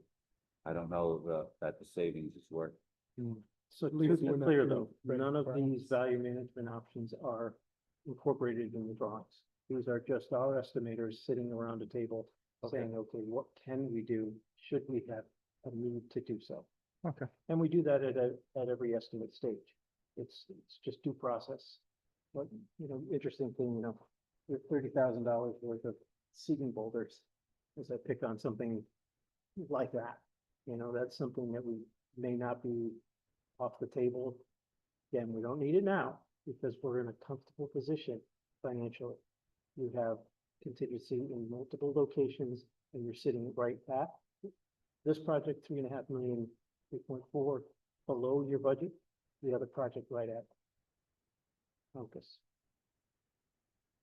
So most important thing we actually worked on over the course of the month. So were when the will we start assessments. going through those item by item and say yes, no, yes, no? I think that DRA is gonna say, you know, we're too early in the game, we're in a safe position, we're not gonna make changes to our documents. Because So part of the requirements for all seniors on the projects, they provide all value. Yeah. That's just in case we ran into a situation.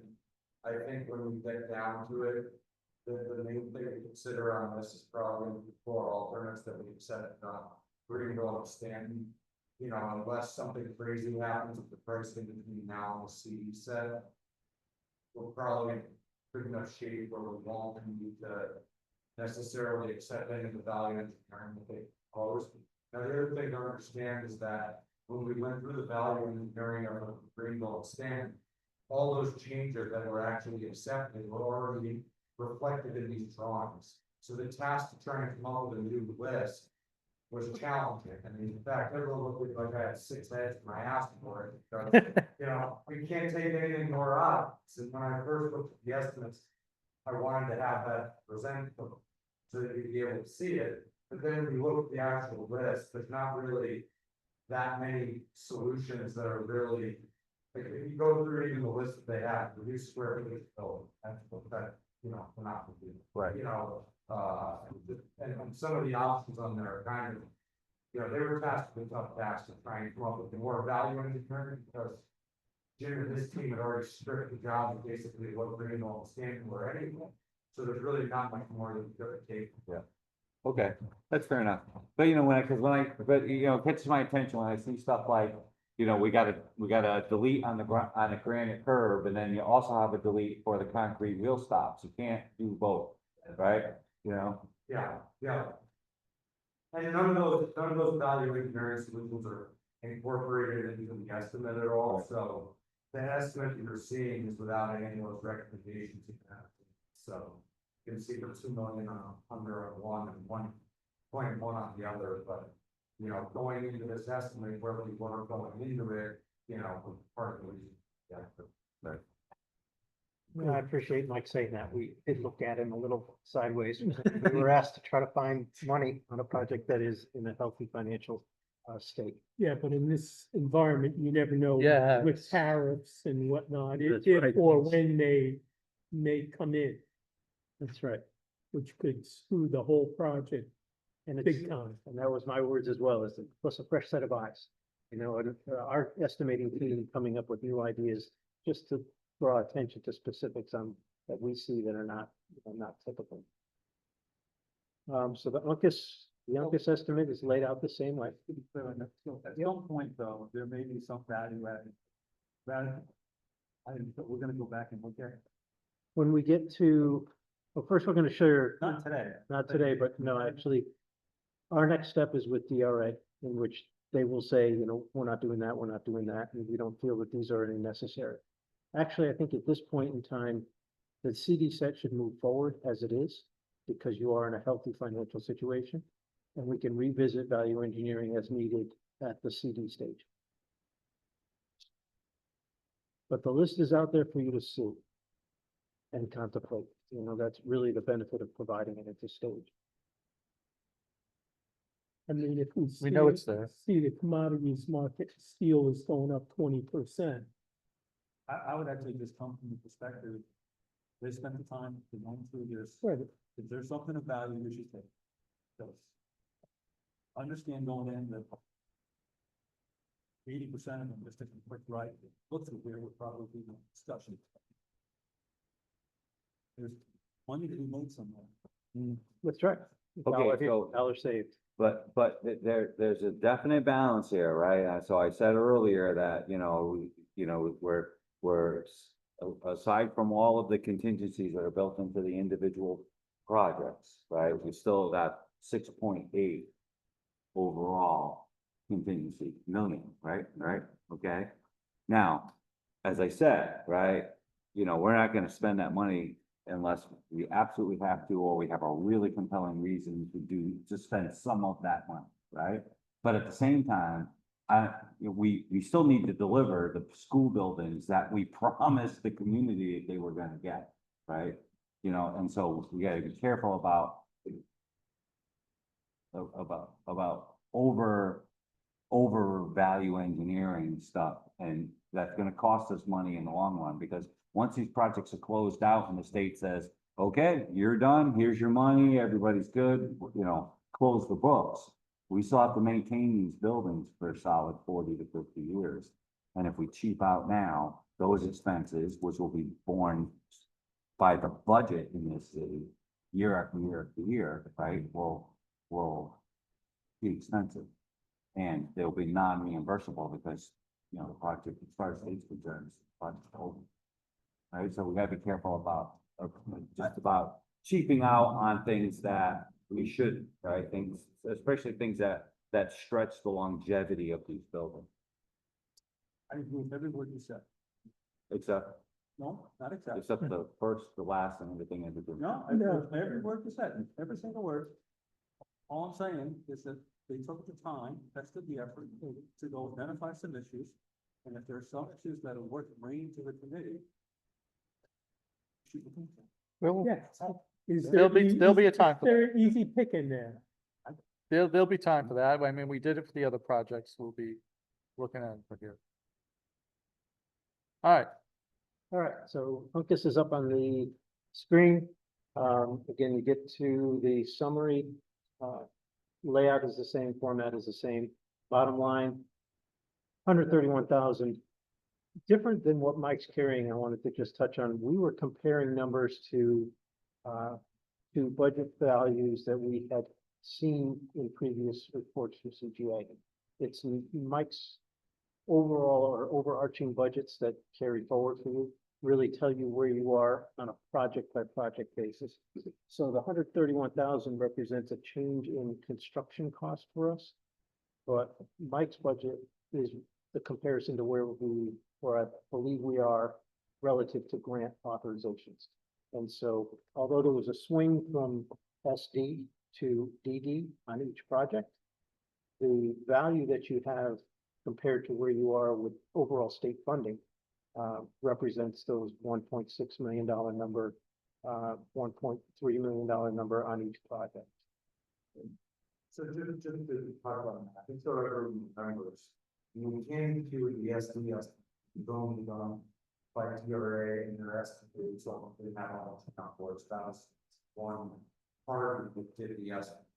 You know, and the charge coming out of that is that we were over budget on the Moriarty project, under budget on the Uncas project. When we developed the budget initially, we didn't know, we had added facing costs into the Uncas project, not knowing if we'd be able to build walls, the school was occupied, or we would have to go in and take off portions of the building. So we built in phasing costs. So when we submitted the grant applications for Uncas and Moriarty, Uncas was already elevated by $2 million. So after the first estimate iteration, Uncas was under budget, but Moriarty was over budget after the first estimate. So the charge moving forward was to try and get the Uncas project back in line. And we had looked at it, or the committee had looked at it, that they kind of washed out, right? You're saving $2 million on Uncas, and you're $2 million over on Moriarty. You're still in grocery where you needed to have been. And through this estimate phase, basically what happened was they both got adjusted down. So while that one's showing slightly over, well, this one went up slightly, the other one came down significantly. It realigned them back to the grant application amounts that we had submitted to the state. So the previous report that we were showing the project over the grant application. That's right. Budget, but we were still within the budget from SD. So it was, you're comparing two different things. Ultimately, it's all along fit within the project, but these savings are helpful moving forward now because it brought both projects in line to the point that they're in accordance with the grant application that was submitted. Okay. So on this So- one, you're showing slightly over budget on the construction costs. But on this No, one, we're at Mark, still- the SP phase, were $2 million under the grant. So even though they're showing 100,000 higher than last time, Right. we're still figured. It's 0.02, 0.002. Negligible. It's Negligible, we're already so far on the budget, now we're just 100,000. 0.2% over budget, And it's Over in what we were comparison to, over the construction budget. Yeah. But it's less overall, under the grant budget. right, under the grant number. They're all Under the interconnected in one way or another. Yeah. So you might as well say you pretty much hit the target on this one. Pretty close. we only do the estimate. DRA gets credit for hitting the target. They hit their target on this one, it's still low in organizations. Right. Overall, for me, as my role, getting a project that's on budget at this stage, you're in great shape. Overall, being in a $2 million condition, generally, or 3.8 combined, 3 million combined, you're in a comfortable position moving into the next series of documents. We don't have to make any changes. We're not looking to squeeze or take away square footage. So I updated the pre-construction schedule. There's really not much change. There's been no change to the important or critical dates of delivery of the CD estimate or CD documents. The only significant change that I did make to it was in relation to these phase one enabling plans. The decision to move forward, you know, if we were prepared to make that decision this evening, we would have had a little more time to get the documents to 100% and be out on the street with some available float. Right now, we're in a shorter duration. I've moved the document development from an approval to 20 days for DRA to develop a set of documents for us to get a bid set together and to get out on the street. So just as a refresher, should we go to an enabling phase, it would put us on the property in January. It would give us the opportunity to get some of these more difficult site work activities out of the way ahead of the rest of the trades coming on board.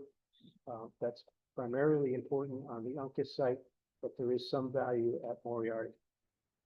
Other than that, these are just updated documents or updated schedule that shows really no change to end dates or significant dates, milestone dates. The other elements I wanted to share with you this evening is a sample of the effort that we put into a site logistics plan. This one. So this is a document that we need to put together so that DRA has enough information to go back to their consultants and work with inland wetland and come up with erosion control based on how we're phasing into the site.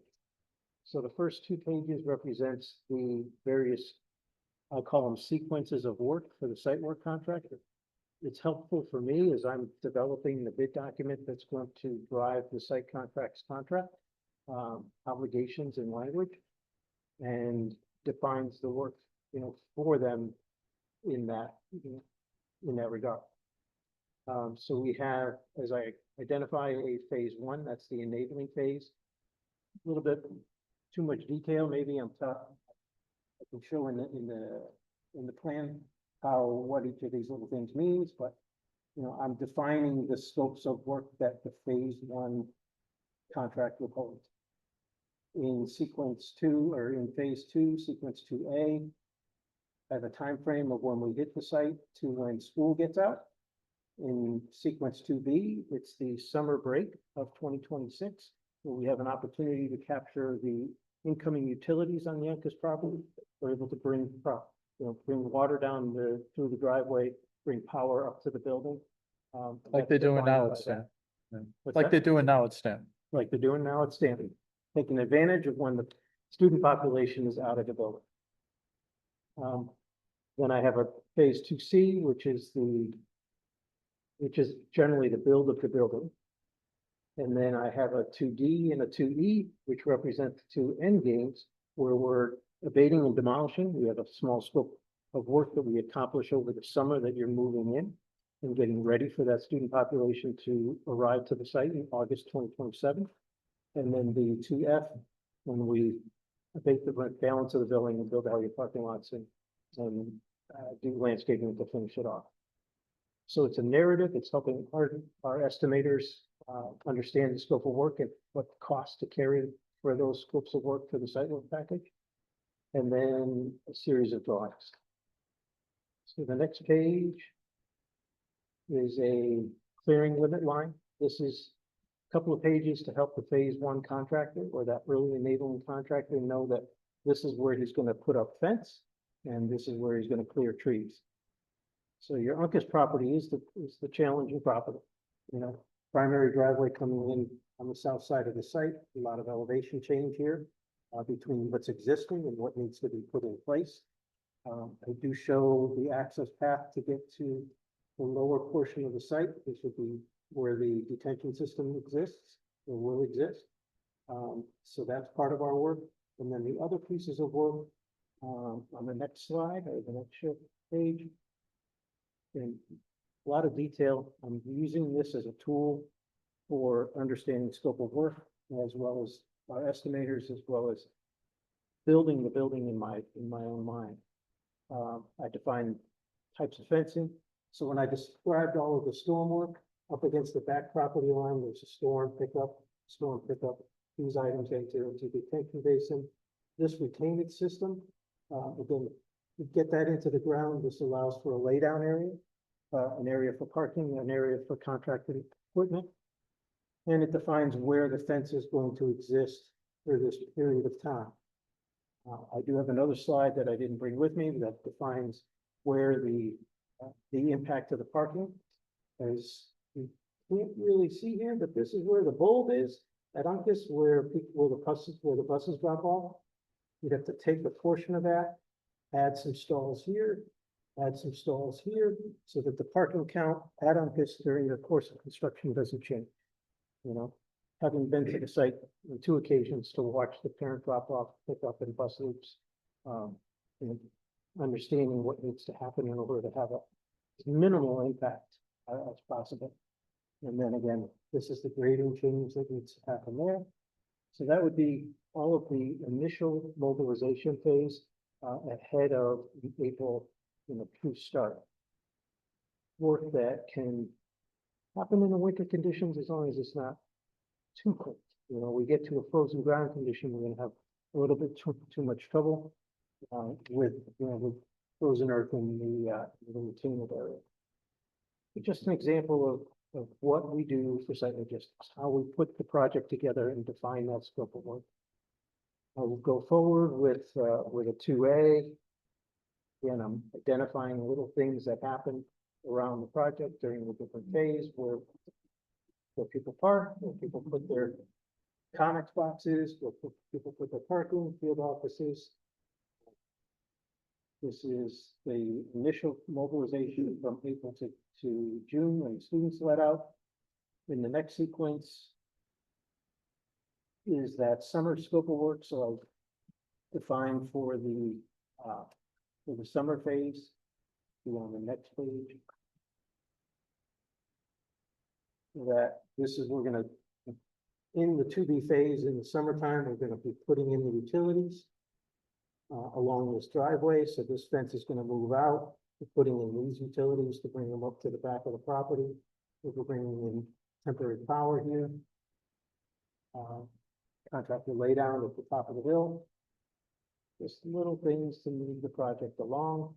And then it's 2C, which gets us from students returning in August of 2026, all the way through completion of the building. We don't take at all any additional take away from the current bus drop off, parent parking, staff parking. Project can stay the same. And I think I added as we need to get the last of the information, I put in the slide here from when we proposed on the project.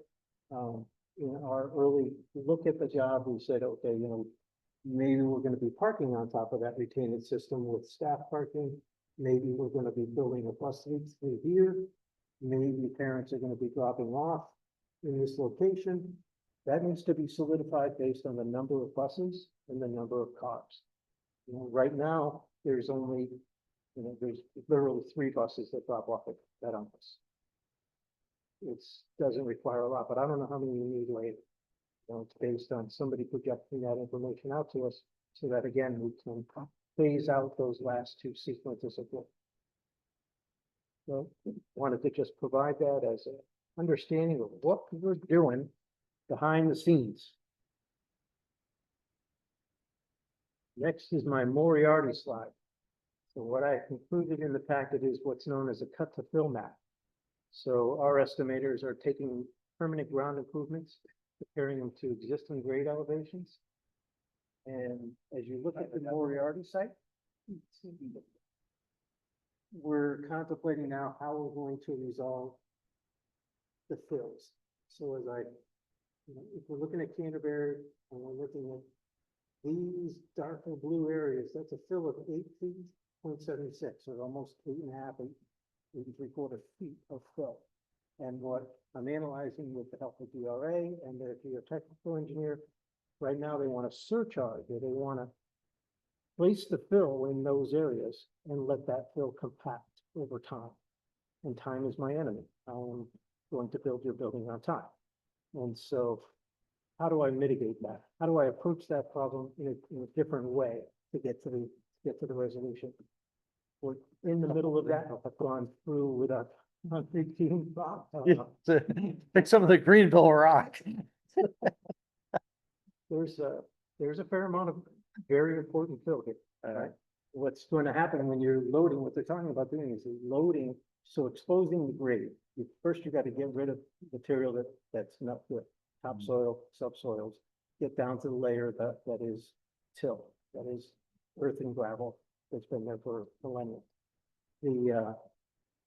Once you get to that point, you're in those locations, you're loading 8 to 9 feet of fill. And the concern is that fill is going to compact. And it's not unusual, but what's unusual is that you don't have that fill concern in here. And so instead of filling your whole building and getting a uniform settlement, you're getting a section of the building that doesn't settle and a section of the building that will settle. And it could settle from a 1/4 inch to 1 inch. That 8, 9 feet of fill. Can't have a differential settlement in the building. So got to go down to the till. But is there a way to, again, mitigate the problem, solve the time problem? I'm in the middle of fixing or working through that, coming up with ideas. But I just wanted to kind of make you aware of it. And that's my next challenge. Well, this was my first challenge. This one's my next challenge. And this one's a lot easier to solve. What about driving pylons down to bedrock? So, So the till is not that deep, but once you pour the foundation on it, it's filling that foundation with the 9 feet of fill below your slab on grade. Mhm. That becomes the compression concern. Yeah. Right? So now it's, for us to take an additional 2 feet of foundation wall, push that foundation down so it's setting on what is firm ground, Yep. the till, not that bad, 80 grand, 90 grand. But then what do I do? So I still have to fill that hole. I poured a tall foundation wall. I still have to fill that hole and have to compress that earth before I can pour a slab on it, before I can put a steel structure on it. Well, we have the kids take exercise periods and every day go out and walk over the bill. Jump up and down? Yeah. Yes. Just drive a camping roller back and forth for, days on end. 50 My- years. My site I've got an estimator old said, Cadillac, I'll just keep driving over it. just keep putting energy into the earth. Yeah. Just keep putting energy into the earth. But part of the big discussion is, as I sequence how the work will flow, the foundations in this area, if I start with the foundations here, and drop that fill in here, and then start with the foundations and come around the circle, by the time I get to here, almost 2 months have come around. And that fill could be compact in 2 months' time. So that's the nitty gritty, that's the detail that I'm working through as opportunities. Yeah. Logistically, this site is Difficult. there's a lot of land. Yeah. And it's pretty big and flat. We just happen to have chose where the natural grade goes the deepest to place the structure. So it's not as wet as we thought it was gonna be, but it's still problematic.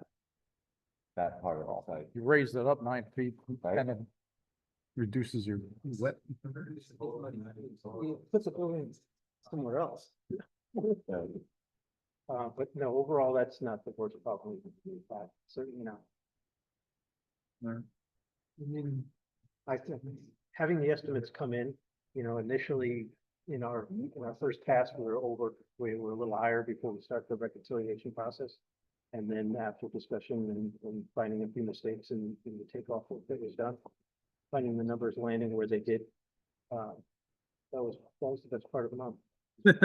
Good. And then what's your highest spot that you've got to do? Looks like I'm in the 4, I'm in the 6. Yeah, one of the issues that you're here is you're filling all this product. So I'm bringing in all this material, and it's in the estimate. There's $1 million worth of structural fill available from your site. Right. Yeah, because you can't really, Fill in this hole. you can't really cut and fill because the building's where you're gonna cut. Yeah, So we're bringing in material, and then we're doing what's known as cut to waste. yeah, So after the building's up, and we're doing the permanent parking area, we're cutting to waste. Yes, and at that point, you're Sort of really. cool. That'd be a on the lot- market So to find out pick if that you have stuff up and bring a it buyer. I use that. on Can't site. assume a value, Lose some. that would be bad. Your budget has to be worst case scenario where you're paying to get rid of that product. Hmm. Forward. Amen. All right. Pre-contemplated questions for you this evening. Oh, you gotta think of like oil drillers, what do? They pump slowly into the ground too. So yep, we're meeting with DRA and SLR, our geotechnical engineer, and we're brainstorming for next week. Okay. Any other questions? All right. Thank you.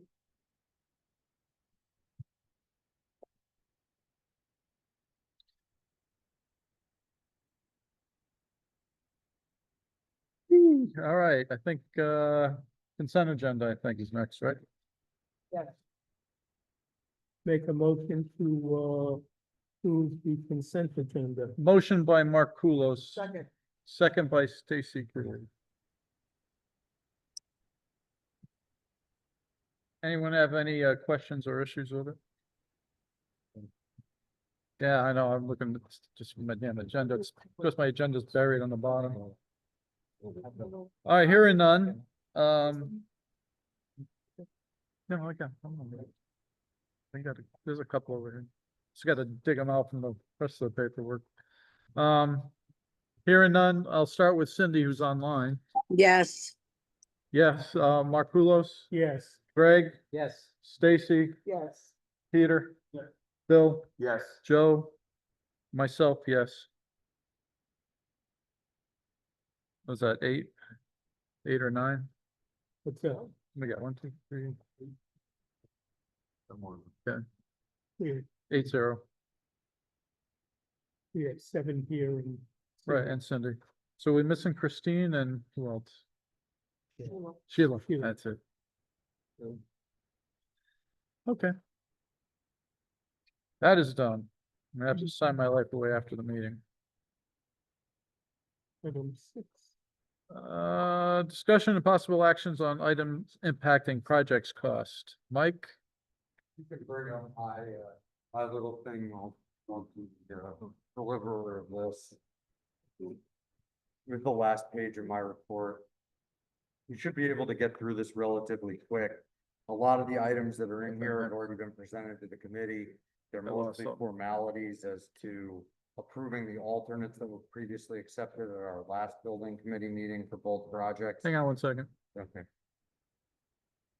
What the hell? Did everything disappear? Did everything get closed?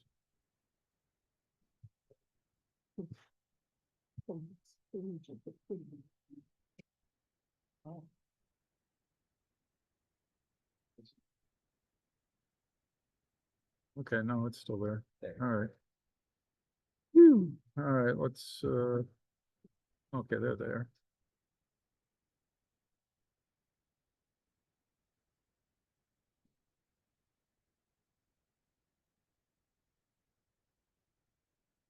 Let's do this again, because, no. There we go. Got everything up here, I think. Let's see if the years, no.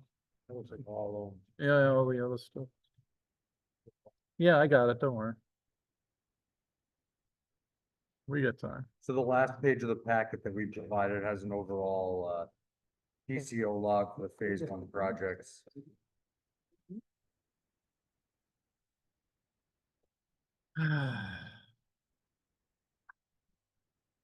That's it. All right, so we'll start on the Greenville side. There's a little bit more detail on the Greenville side and in the upcoming report for next month. We'll get some of the other items that are shown as cost not submitted on the Greenville side into the Stanley side. So the additional pre-blast surveys were approved at the May 15th building committee meeting. We'll still do a reconciliation based on the quantity of surveys, because if you remember, that was a not to exceed value. And we ended up doing less surveys than what were anticipated in the initial proposal. delay cost due to survey, you heard from Kyle, we don't have those yet, as they just got some of the final blasting information.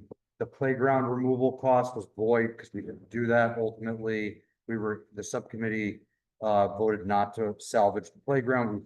Downs was still able to help us salvage certain pieces that were turned over to Parks and Rec, so thanks to the Downs team for helping make that happen. We get into PCO number 4, which is a meter socket and CT cabinet. It was based on PR 001 and RFI 10. Basically, what happened with this is when we did the final review of all the electrical requirements for the project, one of the requirements is that NPU reviews all of the details that we're going to be providing to make sure it's in accordance with their requirements. There was a little bit of miscommunication on some of the items with NPU. The design didn't directly align with what NPU actually wants to see out there. So what you're basically paying for with this is a different style meter socket that would go on the side of the building versus a telephone pole, and the main electrical cabinet in the building changes from a hot sequence to a cold sequence. Don't ask me what that means, because I'm not an electrical engineer and I could probably not explain that well, and if I did, I'd be wrong. So, you know, that's one of the items that's in for approval with the committee. It's been reviewed by CSG, DRA, and CES, their electrical engineer. PCO number 5 is a credit for the state education fund. That was because the city and this committee approved the cost of that directly from the owner's budget versus the Downs budget. And more than likely, I think what we'll end up doing with a lot of these credits is just holding off on approving them until the end. They're not going to have cost impact other than for the better. So 006 is for the Boswell Avenue stop signs. The trucks entering, so that's all that work that we discussed about the roadway stuff. You know, Kyle and his team are still waiting for costs on that. PR number 2 for Greenville is deleting some shaft wall and adding some fire dampers. Sounds like it's a code related change that got picked up through one of the reviews. I think Jim may be better suited to answer that, but we don't have a cost on that yet. PR number 3 for Greenville is adding some receptacles at the music room. It was probably part of a coordination effort where we discovered that a couple more outlets needed to be added. PR number 4 for Greenville. On your sheet, it's indicated as cost not submitted, and that's an oversight on my end. PR 4 was a conduit for the monumental sign, but because this was if we didn't do the digital sign in the front of the project to add the conduit in case we added it in the future. But because that alternate got accepted, we don't need the conduit part of the alternate. So now that cost becomes void. PR 5 for Greenville was, okay, so this is some more electrical revisions from NPU. These ones are related to manholes and some additional grounding that are needed at electrical manholes. As the wire runs into the manhole, you need to provide grounding, and the grounding details weren't exactly in accordance with NPU's requirements. I would anticipate that the cost for that will likely mirror pretty close to the cost at Stanton that you see on the other side, but before saying that, I'd have to review it just to make sure that the quantity of manholes is 1-to-1 between the two projects. Perimeter tree clearing was another item that you heard from Kyle. This is in reference to those trees that are overhanging neighboring properties. We do have direction moving forward with that. We saw today that you know, we had reached back out to Dan Deniska and Deanna just to make sure, you know, with all the complaints that we've been getting on the Greenville project, that everything would still be covered. So they gave us the go ahead. You know, they had asked that we add some trees to replace it. So that's being investigated. They had asked for some 6-foot tall trees. PCO 12 for Greenville is alternate 1, the telescoping bleachers. If you notice, the price has increased slightly, but that's just because of payment and performance bond and some fee that had to get added to these changes. PCO 13 for Greenville is alternate number 2 for the digital sign. We didn't get a price on that. Kyle and his team are still working on finalizing that one. PCO 14 is alternate number 4, concrete curbs in lieu of bituminous. That was accepted at the last building committee meeting. That price is slightly elevated from the price that you saw last time because payment and performance bond and fee had to get added onto that one. And then PCO 15 is a reconciliation for the general. If you remember, and this was already delivered by Frank at a previous building committee meeting, explaining the cost because we never got bids on general trades and the millwork for these projects. Downs went back out to bid. They had carried an allowance into the GMP approval. And we finally got the bids back after the GMP approval. The values had exceeded, as Frank delivered at the last meeting, had exceeded the allowance values that we have. So it ends up being a net $262,000 and $124 change to get those contracts into the project. Does anyone have any questions on the Greenville side of the sheet before I go over to the other side? So which items do we need a motion and vote on? So the items that are indicated in the column on the right that say date recommended for building committee approval of 7/15/25 is what we're looking for tonight.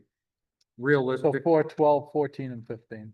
4, 12, 14, and 15 on Greenville. The only two that you guys haven't seen yet are PCO 4 and PCO 4 only on this project. But we, through our weekly reports, I think everyone should be up to speed about this. I think we've talked about it a few times since the item came up. You want to vote on Greenville first, or you want? Yeah, might as well, let's keep them separate, because, so could I get a motion to approve PCO, numbers, for, 12, 14, and 15? So, I'll second. Peter, and second by Mark Poulos. All right. Any discussion? Didn't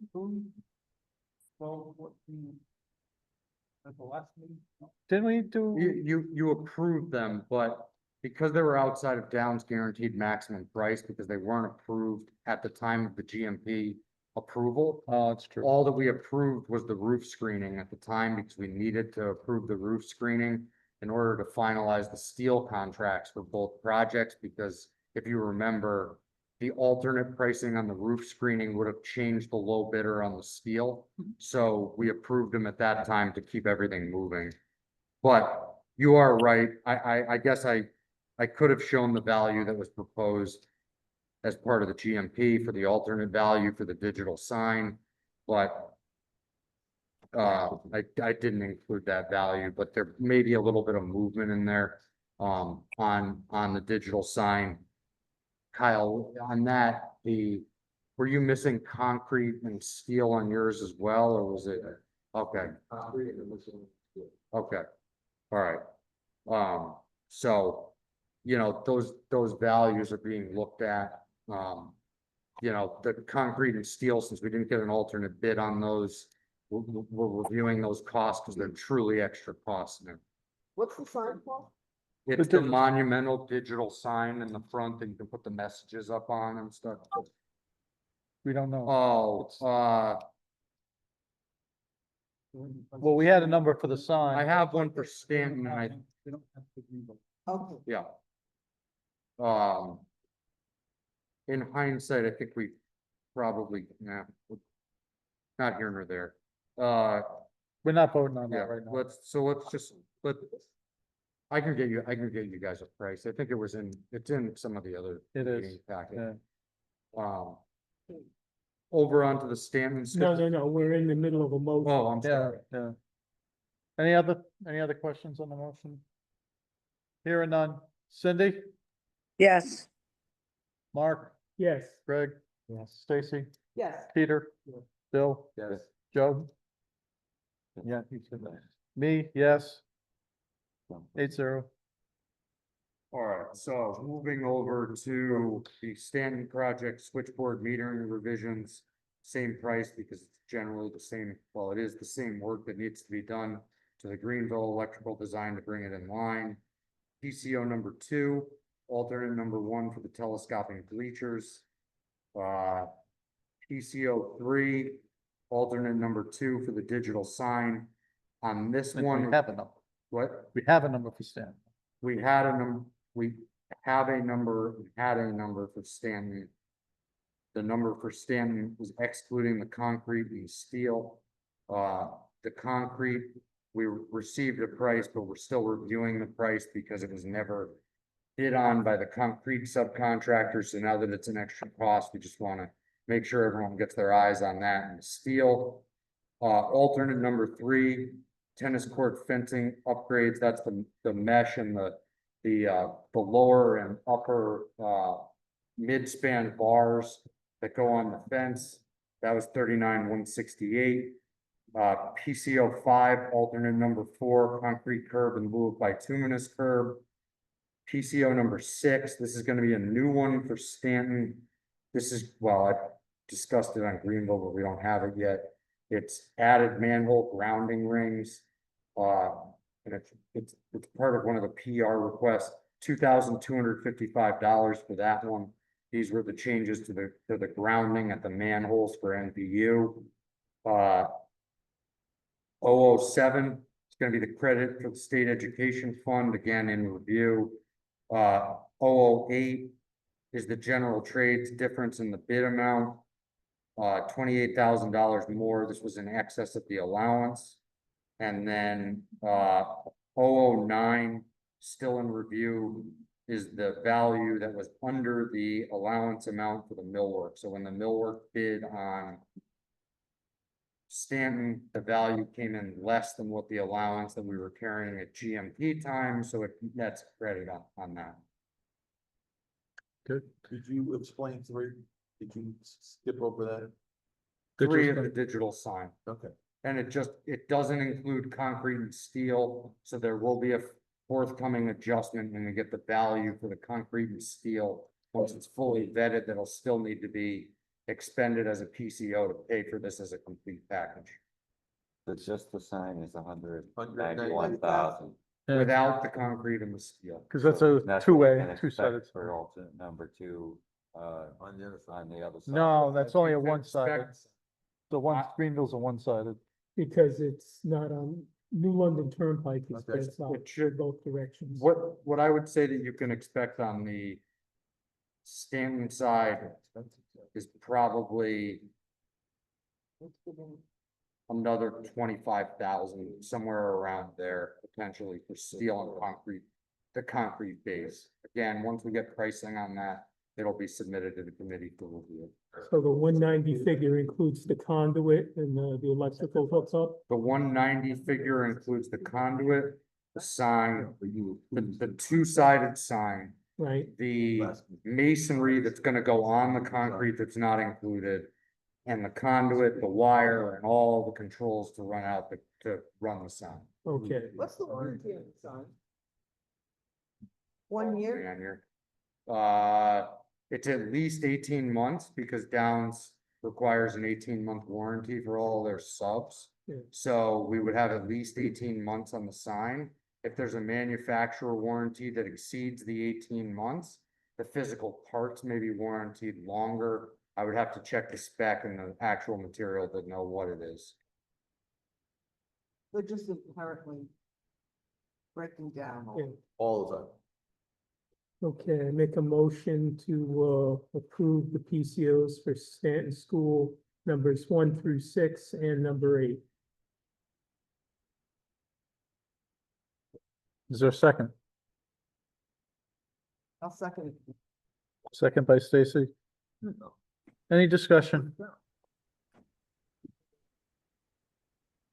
Okay. Hearing none. Cindy, Yes. Mark, Yes. Greg, Yes. Stacy, Yes.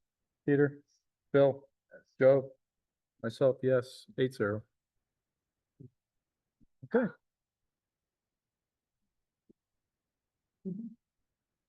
All right, school construction website. Just, this is more of an informational item for everyone. The city website went live, with the new revised layout and everything that the city did to their website. CSG's been working, in the background, looking at, again, what's currently on the school construction website. We met with Yalitza Brooks once since the last meeting about what's on the website. And, you know, we'll continue to update you moving forward when we have more information to discuss. So is the information gonna be on the city website or the NPS website? I think the best way to do it right now, it's already on the NPS website. They're already updating and monitoring the information. Leave it there and link And to then it on the link city and one. then we'll get a link somewhere on the city website that takes you back to the NPS website. That works good. Yeah. All right, any questions? Hearing none. Anything else to come before the committee that necessarily needs to bring up? Motion to adjourn. Hang on, wait a second, jeez. There's a motion. Okay, all right, the motion to adjourn. There's nothing, there's nothing. I'll Jeez. second. Second by Greg. All in favor, Cindy, Yes. Mark, Yes. Greg, Yes. Stacy, Yes. Peter, Bill, Yes. Joe, myself, yes. We stand adjourned at 8:51. Thank you, everybody, for coming.